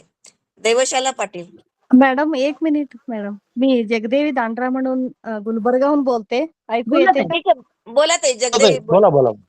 हा सगळ्यांना शरणार्थी. मला थोडं 1 तासापासून मी व्यवस्थित ऐकू आलं. मला थोडं फंक्शन मध्ये होते मला ऐकायला खूप छान वाटते आणि संत तुकारामांचे चरित्र वगैरे मला काय माहित नव्हतं पण त्यांचे अभंग वगैरे मी आवडायचं मला खूप असं ऐकायची मी. आणि आता मॅडमांनी सांगितले म्हणून मी पण असं थोडं अंधश्रद्धा वगैरे आम्ही पण देवळात जायची वगैरे ते सगळं बरेच गोष्टी म्हणजे आमच्या मिस्टरांना घेऊन बंद करायला मी बघायला लागले. ऐकू येते ना मॅडम? हो ऐकू येते मॅडम बोला बोला. हा आणि तंगावर सरांनी पण खूप असं विषय म्हणजे आध्यात्मिकाचे पण आता आणि जनरल पण खूप छान सांगितलेले त्यांनी आणि त्यांना अभिनंदन सांगूया. आणि हे म्हणजे डोळे आहेत आणि दृष्टी नाही असे विषय छान सांगितले त्यांनी बरेच गोष्टी. ते मला खूप आवडले आणि मी असं म्हणजे एक वेळा कळून पण बोलायला थोडंसं मी घाबरते तरी पण थोडंसं धाडस केले म्हणजे त्यांच्या आपले म्हणजे 2 विचार त्यांच्या बरोबर हे करावं म्हणून. सरांनी असं म्हणजे छान असं अगदी सांगितलेले सगळे कळल्यासारखं त्यांनी सांगितलेलं आहे आणि मी पण प्रत्येक म्हणजे महिन्यातनं एकदा हे जॉईन व्हायला प्रयत्न करते आणि मी वचन पण गाणं म्हणायला पण प्रयत्न करते मॅडम मी. धन्यवाद मला वेळ अवकाश दिल्याबद्दल. शरणार्थी. शरणार्थी. धन्यवाद ताई. जगदेवी ताई धन्यवाद. शरणार्थी मॅडम. डॉक्टर सीमा शेटे बोलणार आहेत का? हा ताई नमस्कार सगळ्यांना. शरणार्थी. तंगावार सरांनी अत्यंत सुरेख ओघवत्या शैलीत आणि अत्यंत माहितीपूर्ण अशी मांडणी केलेली आहे संत तुकारामांबद्दल. म्हणजे बरेचसे त्यांचे अभंग जे खूप वेळा वापरले जातात तर ती तोंडपाठ झालेलीच आहेत, पण तंगावार सरांच्या मांडणीमध्ये असेही काही अभंग आहेत की जे अजून आपण ऐकलेली नव्हती. तर ते एक इनोव्हेटिव्ह वाटलं मला. आणि या आपल्या बसवपतच्या या विचारधन जे आपण संचित करतोय या व्याख्यानमालेच्या माध्यमातनं, तर ही आपली सगळ्यांची उपलब्धी आहे. आणि आपण संयोजक म्हणून जयश्रीताई आणि शशिकांत जी हे दोघेही यासाठी आणि तुमची सगळी टीम जे परिश्रम घेते ते अत्यंत स्तुत्य आहे, अभिनंदनीय आहे. आणि या निमित्ताने म्हणजे आपण सुरू केलेला हा उपक्रम त्या निमित्ताने महाराष्ट्र नव्हे तर राज्याबाहेरील सगळ्यांना आपल्याला जोडता येते. आणि त्या जोडण्यातून महात्मा बसवेश्वर असतील जे मानव कल्याणासाठी आणि समस्त संत असतील हे जे विचार मंथन या ठिकाणी होतंय, तर ही खूप चिरंतन टिकणारी आणि शाश्वत अशी बाब आहे. याबद्दल खूप आनंद वाटतो. खूप खूप शुभेच्छा आपल्या सगळ्यांना. आणि तंगावार सर, खूप सुरेख आपण मांडणी केली, त्याबद्दल आपलं अभिनंदन. मी यवतमाळवरनं डॉक्टर सीमा शेट्टे नवलाखे बोलते. धन्यवाद. धन्यवाद मॅडम. मॅडमनी पण आपल्याला मागच्या वेळेला व्याख्यात्या म्हणून आपल्याकडे आल्या होत्या आणि अतिशय सुंदर भाषण त्यांनी पण व्याख्यान दिलेलं आहे. त्या प्राचार्या म्हणून काम करतात. तर अतिशय म्हणजे आपल्याला असे सुंदर बोलणारे, व्यक्त होणारे, मार्गदर्शन करणारे वक्ते मिळतायत. आणि अशी सहकार्याची पट्टणचं नेहमी म्हणतात,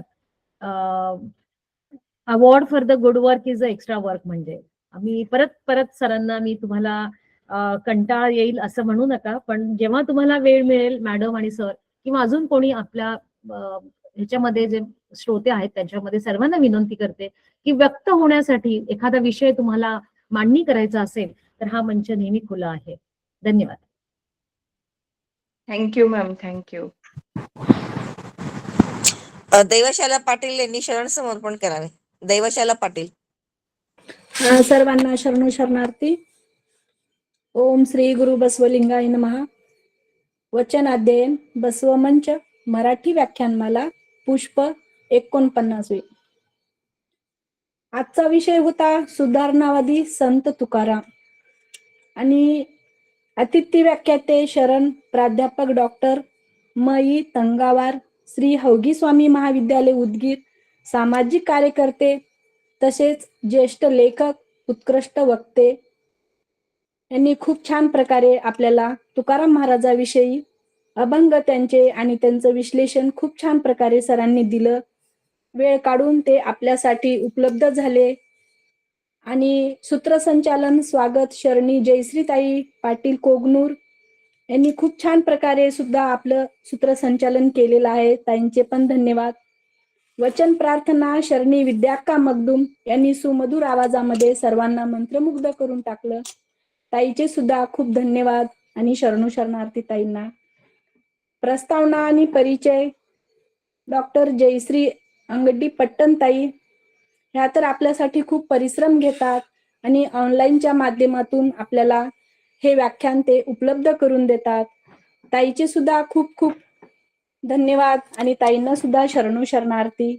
आणि आपले मार्गदर्शक सर डॉक्टर शशिकांत पट्टण सर हे सुद्धा आपल्यासाठी खूप मोलाचं कार्य करत आहेत. आणि तुम्ही सर्वजण शरण मंडळी यांना साथ देत आहात आणि वेळेवर जॉईन होऊन आपण शांतपणे सर्व ऐकण्याची स्थितीमध्ये राहतात. त्याबद्दल तुमचे सुद्धा धन्यवाद आहेत. आणि सरांनी आजचा विषय मांडलेला आहे की संत तुकाराम. तर आपण आतापर्यंत संत तुकारामाचे भरपूर अभंग बघत आलो आहोत, पण सरांनी जे व्यवस्थितपणे सर्व आपल्याला समजावलेलं आहे आतापर्यंत आपण समजून घेतलेलं नव्हतं किंवा ऐकलेलं नव्हतं. सरांनी सांगितलं की ज्ञानाचा अधिकार हा सर्वांना असायला पाहिजे.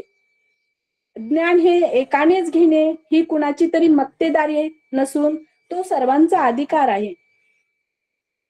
तुकाराम महाराजांनी अभंगातून सांगितलेलं आहे की सोडून या धन उत्तम व्यवहारे. त्यांचे भरपूर अभंग सुद्धा सुप्रसिद्ध आहेत तुकाराम महाराजांचे. संत तुकाराम महाराजांना सोने म्हणजेच धनसंपत्ती जमा करणे हे मृत्तिके समान होती. सोनं आणि माती त्यांना दोन्ही बरोबरीचे होते, हे सरांनी खूप छान प्रकारे सांगितलेलं आहे. त्याच बरोबर स्त्रियांचा सन्मान वाढला पाहिजे, स्त्रियांना मान सन्मान मिळाला पाहिजे. स्त्रिया या कुठल्याच स्थानावर कमी प्रमाणामध्ये नाहीत आणि द्रौपदीचे वस्त्रहरण सुद्धा थांबायला पाहिजे. आतापर्यंत भरपूर स्त्रिया, आपल्याला माहित आहे स्त्रिया ह्या शिकल्या सवरल्या म्हणजे त्या शहाण्या झाल्या अशातला भाग नाहीये. आपण बघत आहोत की समाजामध्ये ज्या ज्ञान घेऊन मोठ्या पदावर आहेत त्या स्त्रिया थोड्याफार व्रतवैकल्याच्या मागे लागलेल्या आहेत. तुम्ही श्रद्धा बाळगा, पण अंधश्रद्धा बाळगू नका. आपल्या शिक्षणाचा फायदा हा योग्य प्रकारेच आपण केला पाहिजे आणि स्त्रियाबद्दल आदर सुद्धा आपल्या मनात असायला पाहिजे. सरांनी खूप छान प्रकारे पानबुडीवाल्यांचं उदाहरण दिलेलं आहे. ते वरुण देवाला प्रार्थना करतात की फक्त स्वाती नक्षत्रच येऊ दे, आणि स्वाती नक्षत्रामध्ये काय होते आपल्याला सर्वांना माहित आहे. ज्या वेळेस स्वाती नक्षत्राचा पाऊस पडतो आणि जो तो पाण्याचा थेंब शिंपल्यामध्ये जातो आणि शिंपल्यामध्ये गेल्यानंतर मोती तयार होतात, आणि मग सगळे जर मोतीच तयार झाले आणि मृग नक्षत्रच जर नाही आलं, मृग नक्षत्रामुळे आपल्याला अन्नधान्य मिळतं आणि स्वाती नक्षत्राच्या पावसामुळे आपल्याला मोती मिळतात. मग मोत्याला महत्व जास्त द्यायचं का अन्नधान्याला महत्व जास्त द्यायचं? मोती खाऊन जर आपलं पोट भरत असेल तर अन्नधान्याची गरज पडणार नाही, पण आपल्याला अन्नाची खूप गरज आहे. संपत्ती कितीही असू द्या, आपल्याकडे जरी 10 लाख रुपये असले तर आपण एका वेळेस 10 लाखाचं खाऊ शकत नाही. त्यातले आपल्यासाठी फक्त 50-100 रुपयेच आपल्यासाठी उपयोगाचे आहेत. सरांनी खूप खूप छान प्रकारे ते मोतीचं आणि मृग नक्षत्राचं उदाहरण दिलेलं आहे. त्यामुळे हा सरांचा विषय अगदी सर्वांच्या स्मरणामध्ये राहण्यासारखा आहे. खूप छान प्रकारे सर वेळात वेळ काढून तुम्ही आम्हाला एवढं सखोल असं मार्गदर्शन केलात, आणि असंच तुमचं मार्गदर्शन आम्हाला लाभत राहो, आणि तुम्ही वेळात वेळ काढून अजून एखाद्या वेळेस दुसरा विषय घेऊन सुद्धा जॉईन व्हावे व्याख्यान द्यायला, आणि आम्हा सर्वांना ज्ञानी करावे, एवढे सांगून मी सर्वांना शरणो शरणार्थी करते. शरणो शरणार्थी. धन्यवाद. धन्यवाद दैवशालाताई मॅडम, तुम्ही पण आभार प्रदर्शन केलं. सर्वांना शरणू शरणार्थी.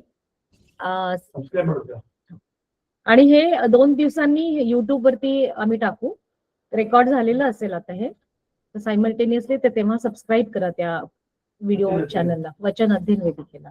धन्यवाद.